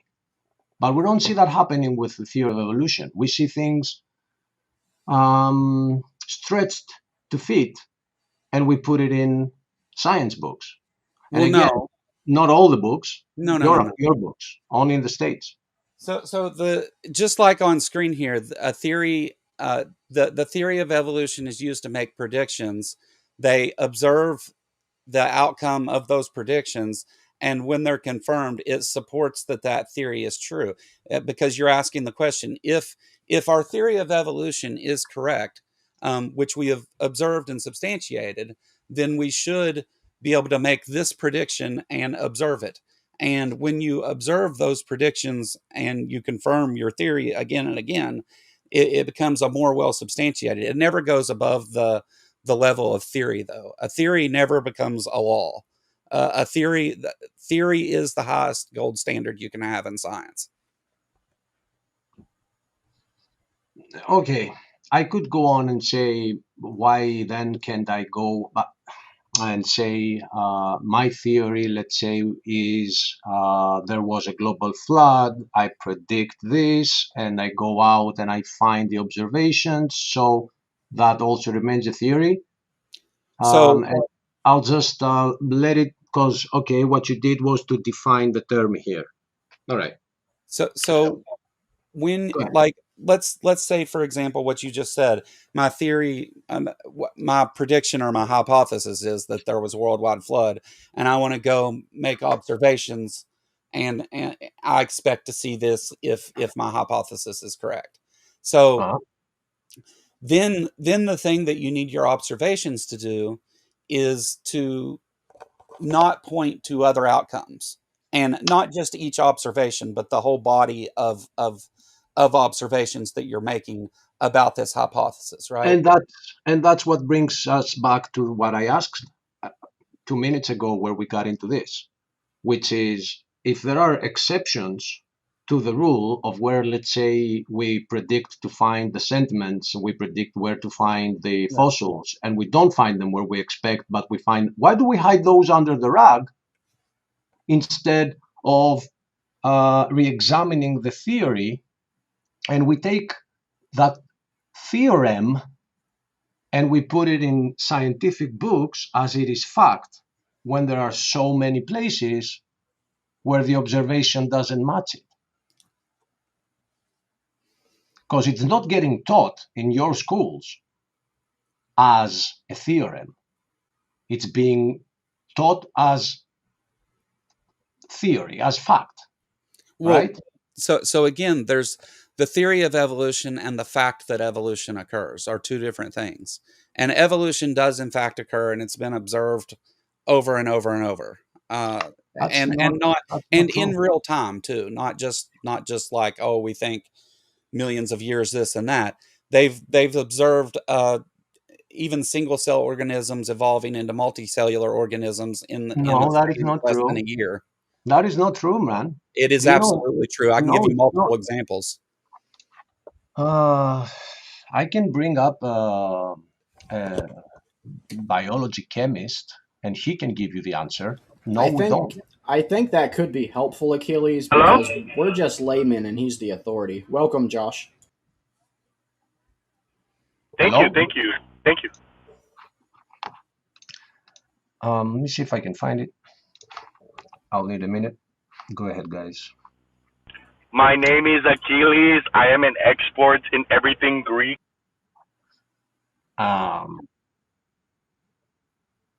That's yeah, okay. You could leave him on, but that made us sure that that's the Josh that we know. Because I was wondering. Yeah. Well, I mean, anyone who wants to come on and have a respectful conversation can, but there's no need for that. You can take that guy seriously, man. And I've tried. I've tried. But Joe, while he's pulling up the video, you're more than welcome to keep defending your position. So there's been two examples that are well known that are easy to find are with yeast and algae. And in the case of the yeast, in a matter of 50 weeks, I think it was, they seen it evolving into a multicellular organism from beginning as a single cell, and it used like tubules is I think the word that they use, and the difference between this being just a colony of single cells and one single multicellular organism is that the livelihood of one individual cell is risky to the cells around it because an attack on this caused death in the whole organism, not just a single cell.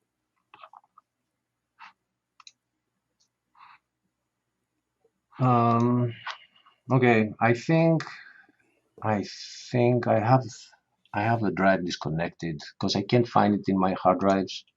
I have right in front of me 3 terabyte of separated drives. I can't find it in any of them. I think I have it on the 2 terabyte drive of my previous computer because I recently upgraded. Even though that synthetic chemist is talking about exactly that, that no, it's so complicated. The single cell organism is already so complicated, and it doesn't evolve into a multi-celled organism. And he said, I'm the synthetic chemist. Go ahead and ask me, and let biologists say whatever they want to say, because I'm the one building their kits. All biologists know about abiogenesis is they make a kit, they use a kit that I made. And he's saying some numbers of how many lipids exist on the membrane, on the outside of the membrane, on the inside of the membrane, on how they have to match. And, you know, we can make it sound like, oh, yeah, it's doable with a lot of imagination, but it's not. We have no idea how it all started, how abiogenesis started. And the theory of evolution is telling us that, oh, yeah, it was just a single cell organism. It became a multi-cell organism. And it makes that huge leap, which is impossible to do. Well, And you're then talking it does, about two different things. and then it makes another leap. And then, well, you said that we observe evolution all over, and we've seen single-celled organisms become multi-cell organisms. And I'm And telling you multiple that's not times, possible. Multiple what? repeated over and over. Repeated. What is repeated over and over? These tests on yeast and algae have been replicated many times. Well, It's what not happens? where the yeast evolves into a multicellular organism. From a single-cell organism. Yes. Okay, according to synthetic chemistry, that's impossible. It can't According happen. to one person that you're bringing up who disagrees with the With scientific consensus. with 3 PhDs, He did. I'm just saying that there's a scientific consensus about this thing where almost all people in this field who work on these things agree. So I, I I'm not saying that this person is wrong or anything. I don't know, but okay, I accept the scientific consensus because their work has been repeated over and over with the same methodology, and it has the same outcome over and over. So I accept that. Yeah. okay. When some people got together and wrote a book trying to prove Einstein being wrong, Einstein said, even if it was one that proved me wrong, I would take it. It didn't need to be many. Sure. Like I said, I'm not saying that your guy's wrong. I'm just saying I accept what the scientific consensus is. And if somebody wants to propose that it's wrong, they need to put that out for peer review so that we can assess it. Right now, though, where it stands is that they observed this. It's not a theory or anything else. Not that there's a problem with a theory.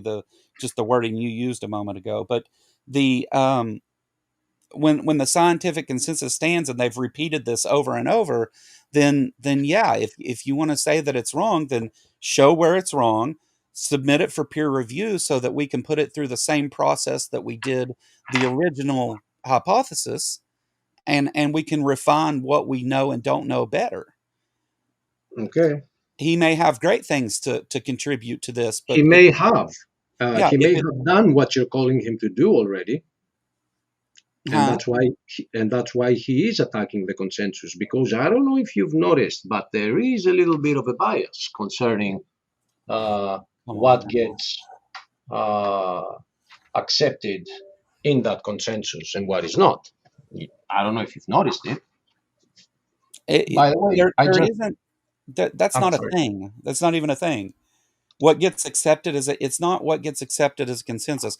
If you go and you publish in a journal that I did this experiment and came out with this, and they publish it's not, oh, we accept this as the consensus.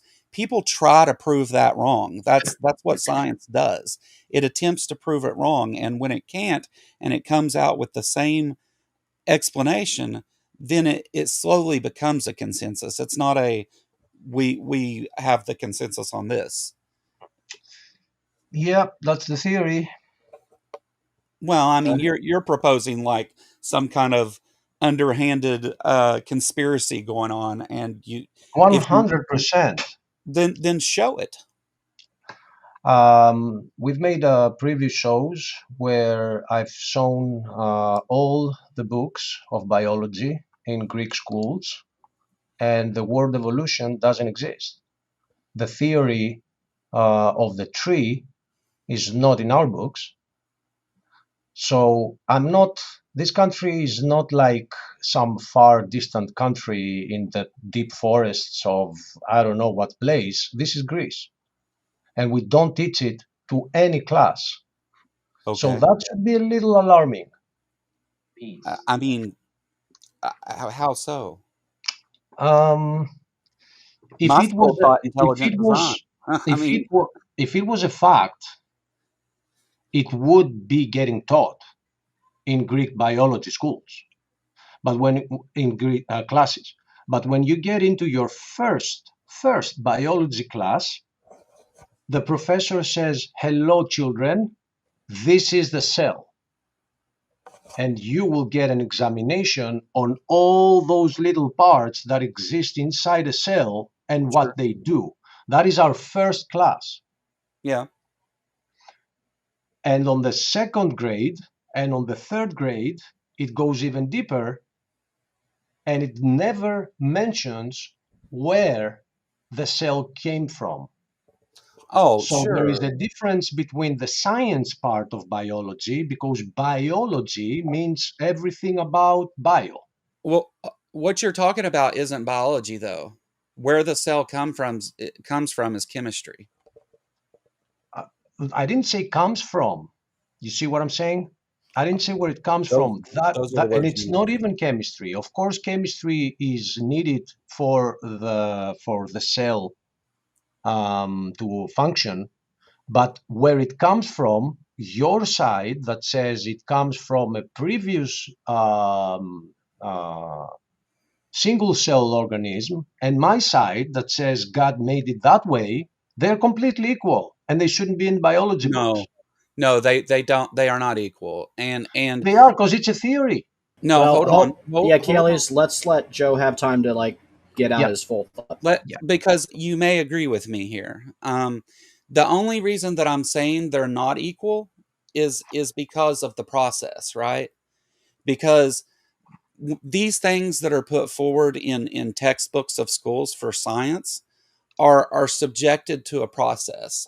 The claims of religion can for sure be subjected to that same process, but we're going to accept the outcomes of both of these equally, if that's the pedestal you want to put it on. And that's why, because I agree with you, that is precisely the reason why we don't have that in our biology class. Sure, and my school was the same way. My school didn't teach evolution at all. They taught intelligent design. Well, ours didn't even teach intelligent design. I have You a see the question though. difference? You see the difference, though? Could I ask a question? Sure. Yeah. And okay, and it's in good spirit. I don't understand, because when we're having these conversations, anything archaeology for your side digs up, they say this is evidence to prove a prediction. But on our side, we have dug up the city of David, which was only predicted in the scriptures. We have found the location resting place of Noah's Ark. We have the sulfur balls of Sodom and Gomorrah. I've held them in my hand. Why are those not also archaeological discoveries that we can point to and say, this proves the predictions of the Bible? So would you like to talk about the challenges to why those things aren't considered confirmed? Okay, Because sure. that's where the problem lies. Okay, go ahead. Yeah. So specifically with the sulfur balls and Noah's Ark, two that I'm somewhat familiar with from some videos that I researched for earlier. And again, not an expert on anything here, okay? But Noah's Ark, the resting place of Noah's Ark has been challenged and refuted by a number of scientists who have studied that same place. And there's only been one time where a group of people said that was where Noah's Ark was, that were actually there, right? So all the scientists that went there after that said, no, this there isn't a boat here. That's not what this is. So that's why it's not accepted. I'll give you that some scientists have made that claim. Other scientists, along with the government of Turkey, did deem it the actual resting place of Noah's Ark. And just several miles away from the ship that they claim is not a ship, but is clearly a ship that's bowed out over time and stress, are the ruins of Noah's home, where on these ancient dragstones they've made into almost ceremonial markers. They have all the depictions of the 8 people getting off the boat. They have the animals coming off the boat. They have the boat resting on a mountain. There's even a rainbow over the boat. So I don't understand. I would disagree with you on that point, but you can move on to the Sodom and Gomorrah. So the thing with that is again, that's why I talk about this methodology that we use. I'm completely fine with what you're saying, but whenever we go and have others assess that, we don't come out with a clear answer. And it's not because of anybody being biased. It's just that the information isn't there to support it to the level to say this thing is a fact. Now, you interpret it as supporting for your religion, and it seems that most scientists don't. And that's okay. It doesn't mean that you're wrong, and it doesn't mean that they're right. But we need to then say, how are we going to determine if this thing is true, other than the words of a small group of people who claimed it? All right, I'll give you Noah's Ark. You still have to deal with Sodom and Gomorrah and how the sulfur balls there burn at 98% pure, the only place on earth we find that anywhere. You also have to explain how even the Saudi government now is examining and claiming that they have the real Mount Sinai, where the top of the mountain is still scorched from where God came on top of it, and all the writings are sketched on the rocks around the mountain of the ancient Israelites. So I will tell you what I came across in my research of that, and I'm not saying that this is the case, but as for the governments of these places, there's been claimed anyway that there was a tourism interest in them doing this. Second, Can I tell you why that point wasn't valid, though?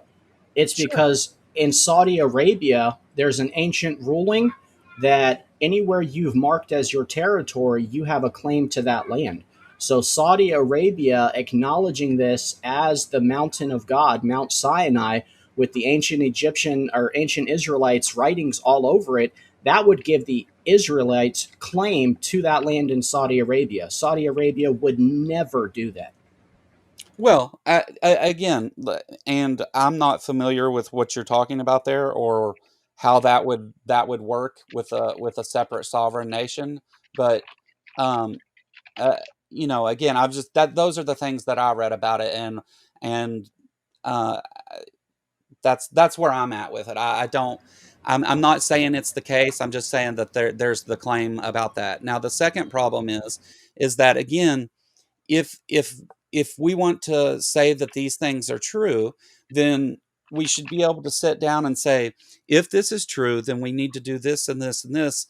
We need to do these specific experiments and observations to confirm this, and put it through that rigorous process, and let it be put out for peer review so that people can check it. And once it goes through that process, I have no problem with it being true. I would accept God exists if I'm given evidence that substantiates that claim. I don't find that to be accurate. No disrespect, because Sure. all the predictions that we would expect to find, we have found. So we would No. predict that if we found Noah's Ark closely by, we would find Noah's home. We found that. It's not accepted.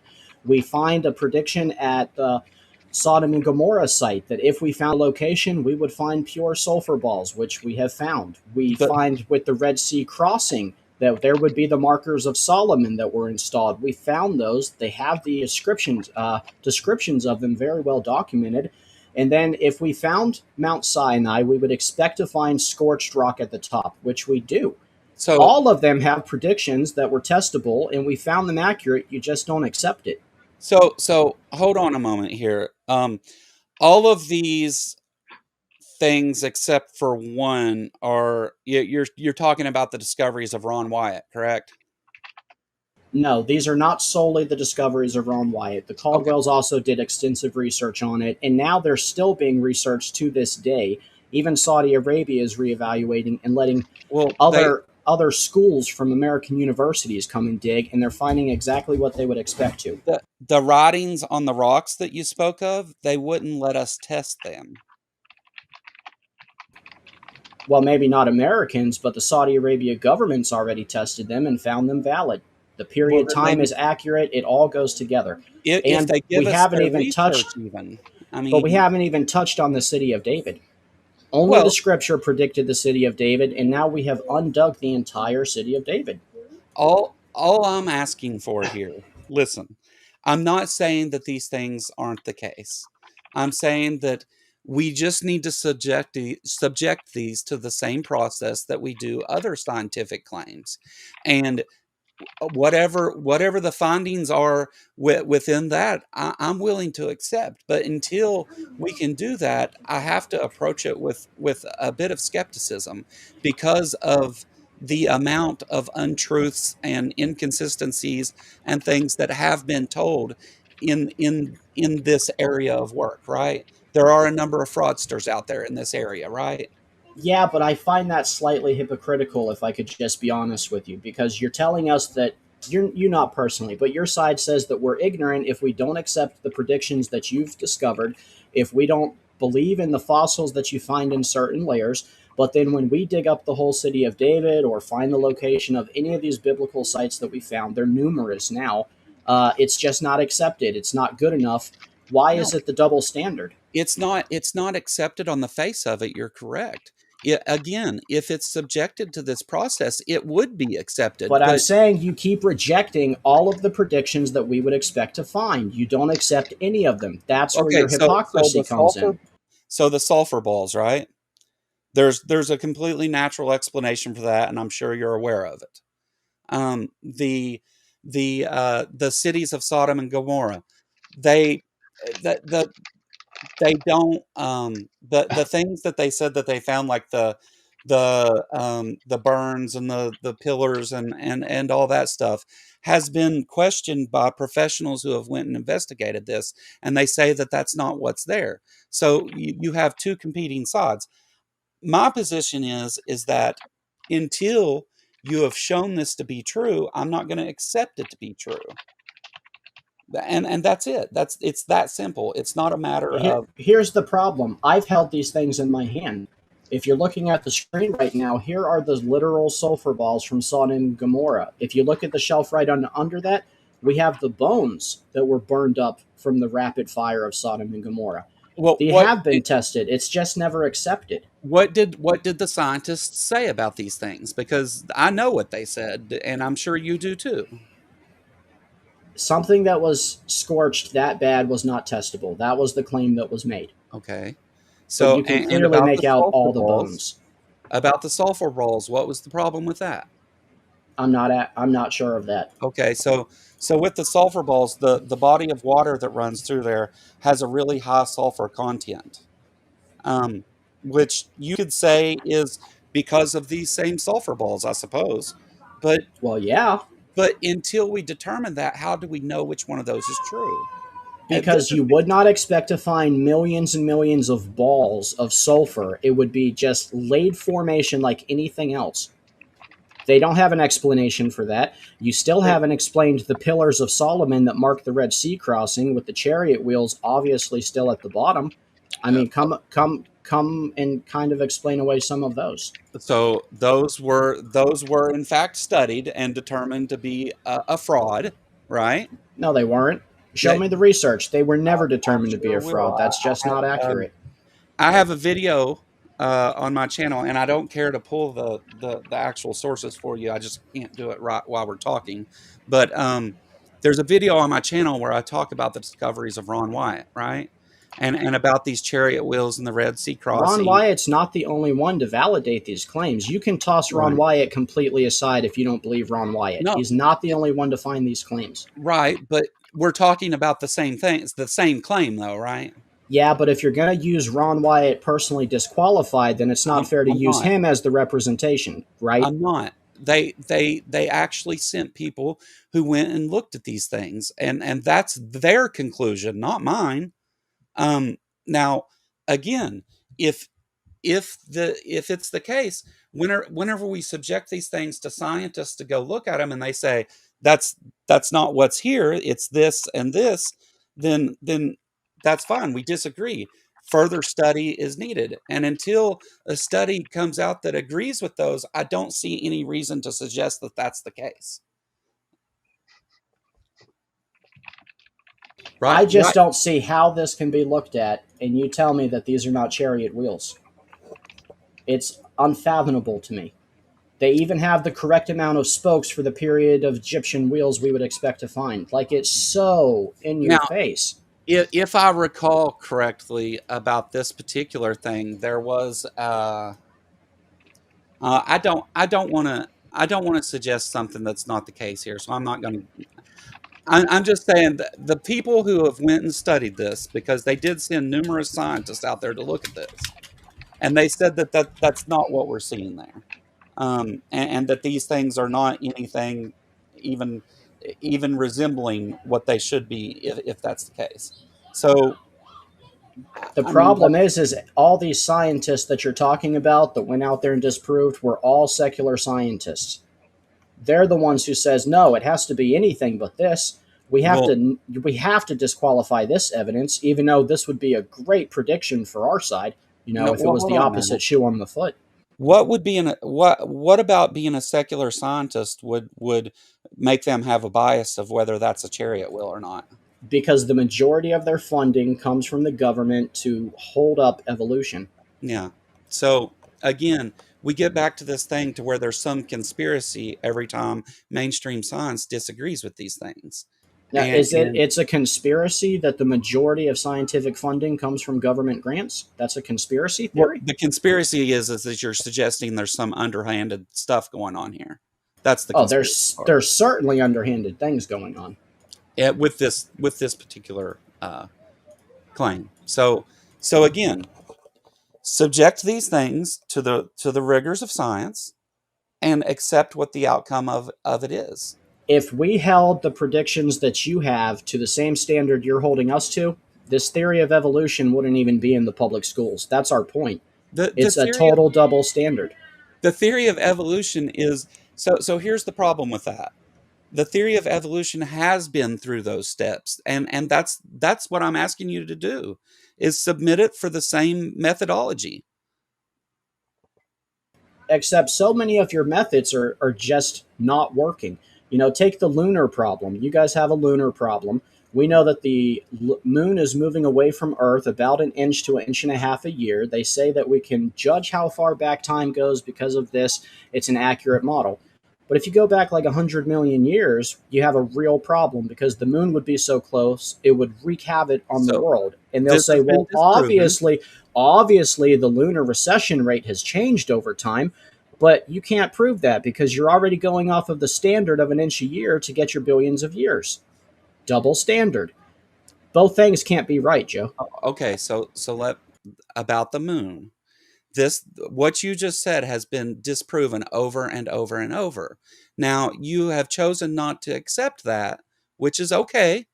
But the fact of the matter is that whenever you're talking about two bodies in space, the closer they are, is going to cause a difference in gravity, and the mass of the Earth and the moon having to pull water around the Earth, as we had discussed before, does cause an expected change in uh, the recession rate, right?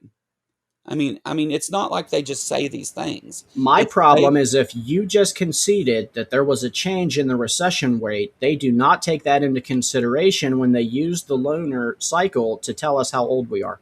That's my problem. It's a actually double they standard. do, They but don't. How could they? They don't know what the atmosphere was like. They have no idea what the recession was. It's an assumption. An but they assumption do. is a guess. It's math. It's not an assumption. It's It's math. not math if they don't know the formula. It's a guess.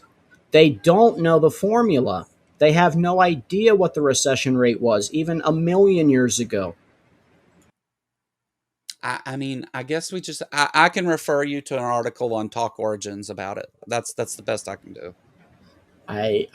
Okay, I guess. I never get that one answered. The other one I really like to ask is at which point did we evolve the soul? Now, you guys don't believe necessarily in souls, you would say sentience, but when would we evolve that? And what were the variables in the environment that caused us to evolve the soul or sentience? No one has shown a soul to exist or any reason for one to exist. There's something that makes us unique in the universe.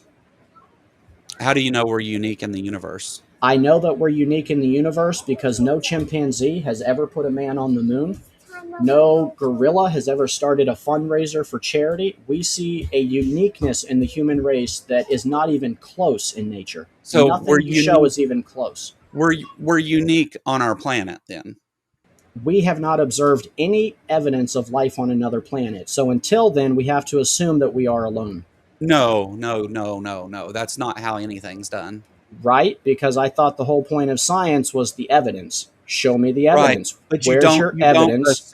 you don't assume a conclusion either in Well, science. this is a prediction. I predict that if we are alone in the universe, we won't find signs anywhere in the universe for other life. And lo and behold, up until this very point, my prediction has been proven accurate. You have Have you no evidence of life. have you seen where they're now doing a study on an exoplanet where they think they've found artificial lights on the surface of the planet? Yeah, and Achilles could touch better on that. Achilles has one of the most expensive telescopes known to man. I think even NASA would be a little jealous of his telescope. Well, he still can't see an exoplanet with it, so uh, Fair enough, but he can see what's going on up there. And he so can far, no signs of life. he can see a limited way across our own solar system, is what he can see. Okay, but The still, what you're saying doesn't prove anything. I'm not trying to prove anything. I'm trying to get you to use skepticism, is what I'm trying to do. No, I hear you there. It's just I never get any of the answers. I almost always get we don't know, or that is just unprovable, Right. or So assumptions that there's life other places in the universe, which we would you just like me haven't proved. okay, let's go back then. Would you like me to pull up the Talk Origins article and go through it with you about the moon recession? No, if you're willing to talk about it, you can give me your knowledge, but I'm not going to go over their whole So, deluded theory. well, I mean, that's what I'm saying. You're saying that you're not given answers, and it's because honestly, I mean, like, I'm not the authority on these things, and I don't claim to be. The only position that I hold on this is that I accept the findings of scientific claims that have been through the scientific method, and that process has been shown to be the best tool for us to explain the world around us. So I accept those things, right? I'm not saying that I've done the science or that I can give you a great explanation of the moon off the top of my head, but I know where that information exists if you're willing to go look at it. Just got back, and can you guys hear me? Yeah. We hear you, Achilles. This is actually the perfect time for you to get back because we were going over the lunar recession rate and the lack of evidence for life out there. So we're in space, and this is your arena where you really shine.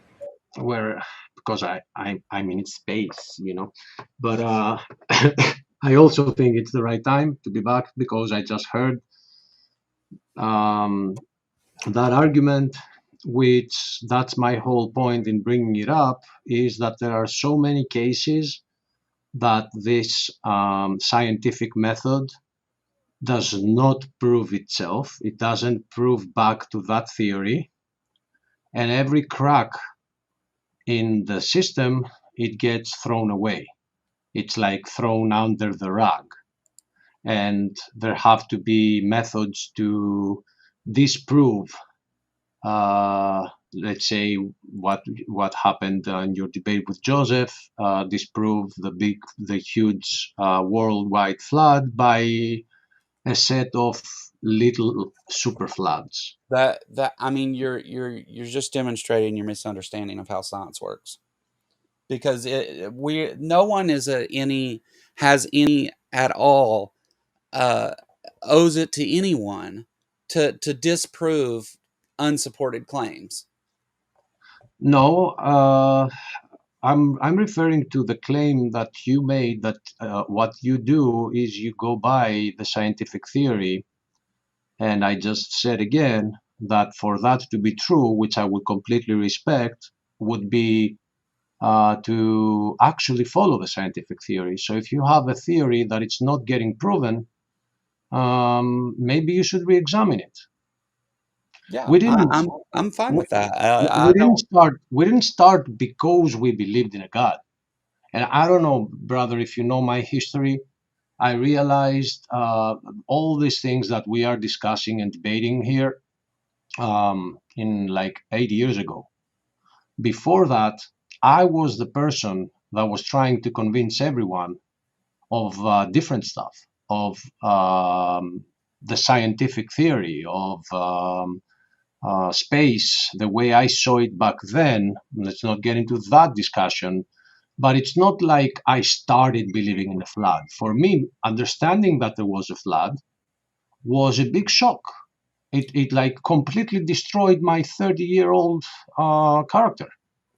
I couldn't believe it. So don't think or use the premise that I came to this realization because I believed in a God and I looked around and said, oh, that's how he did it. No, that didn't start that way. I started examining the facts and I kept seeing holes. And when it looks like a Swiss cheese, it's not a theory. And I started realizing the alternative, like what could be the alternative. And it actually has more proof. So you applied skepticism to science, but not to religion. Is that what you're saying? I started by applying skepticism to religion from when I was very, very young. Like that was taken for granted for me that it was fairy tales, because I had that consensus that you're referring to convincing me it was fairy tales, because now we have science. And then I looked into the science and I started realizing that there's a hole here, there's a hole there, and they're just jumping those gaps and making it a theory. So you just accepted the alternative explanation blindly? Not the alternative. I just started understanding why it's happening, because there has to be a way we got here. There aren't three options. But see, that's completely inconsistent with what you just said. What is? Okay, so you said that science, there's all these holes in science, and I went and looked and everything, but there has to be a reason we're here, so I accept religion I now. didn't say that. Don't Like, strawman it. I didn't say that. I said that you said that. So then, Achilles, you jumped out. You jumped to the other side, like without examining it, and that's not what I said. I said that I realized why that theory full of holes is trying to keep itself alive, yes. because there has to be an explanation of how we got here. And Oh. if you want to take out what we believed in for 1600 years, you have to come up with some alternative. And that alternative is full of holes. So here's the problem with that. Do you think that biblical creation is not full of holes? Because it absolutely is. Oh, it absolutely is not. Well, see, that's why I don't believe what you're saying is true. Because you don't apply the same methodology to both these things. Well, wait, One we'd be of 'em- happy to explain it to you. Could you demonstrate some of the holes in our theology? I mean, we just named off a whole number of holes for yours. You want me to tell you the Let's play holes it in for a our... game. Oh, you're asking him. Okay, I get you. No. We're asking you. Yeah, you said that there were holes in our theology also, but I haven't found any. Could you give me an example? Well, within for example, although this is more paleontology, we have found very few fossils, right, compared to to the number of to the amount of life that we believe existed. So there's lots of things to still be discovered, but that's because we're going at this from two different directions. I'm not looking for archaeology to confirm some notion I have of the way things are supposed to be. I look at what they present and follow the evidence to where it leads. That's not a prediction. A prediction is saying that if this is accurate, we would expect to find this, this, or this. And then you go out and find this, this, or this, and you say, this holds up the theory. But you didn't ask me to make a prediction. That's not what you asked for. No, Okay, I just don't think you accurately depicted what that would be. You got asked to bring up a hole in the alternative theory, which is the creation theory, and you didn't answer that. Holes in the creation theory. I can tell you all kinds, but Yes, just a couple. Yeah, take the floor. It's all yours. we didn't all evolve. We didn't all rise from two people. We know that. It's a fact. How is that a fact? Genetics. It's not the way that works. Have you ever heard of the Eve gene that we discovered in women? Yeah, I know what you're talking about, but that doesn't speak of us coming from two people either. Okay. The Eve gene talks about a population. Well, The name is a misnomer. Well, they did name it Eve because it looks like we're going back. The women, at least, Yeah, are all going back. It goes back to a particular bottleneck in human history, which is still way further than 6,000 years ago. According to inaccurate dating methods, right? Because like we've sent seals that just recently died to get dated, and they told us that they were hundreds of thousands of years old. Right, and have you looked at why that you can't date seals that just died that way? No, my question is, why didn't the lab pick up on that? Right, they're the experts. Well, the lab measures the amount of whatever dating method you're using. They measure the amount of it in that particular thing. They're not saying, oh, well, this is definitely from a seal or whatever. They interpret the data. They're not you've got two different things going on there. All right. What is this, Achilles? So you just said before you guys get into this, you just said that we know for a fact that we don't go back. Not all of us came from Adam and Eve, right? Yeah. And I just went to bring up the mitochondrial Eve gene, Yeah.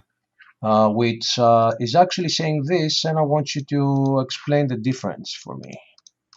I'm trying now to find it in my tabs. Give me a second. Here it is. So it says here, in other words, she is defined as the most recent woman from whom all living humans descend in an unbroken line purely through their mothers and through the mothers of those mothers back until all lines converge on one woman. Yeah, yes, but we also know that there was a population of humans that they can trace it back through a lineage to a particular person. They're not claiming that this is the only woman, though.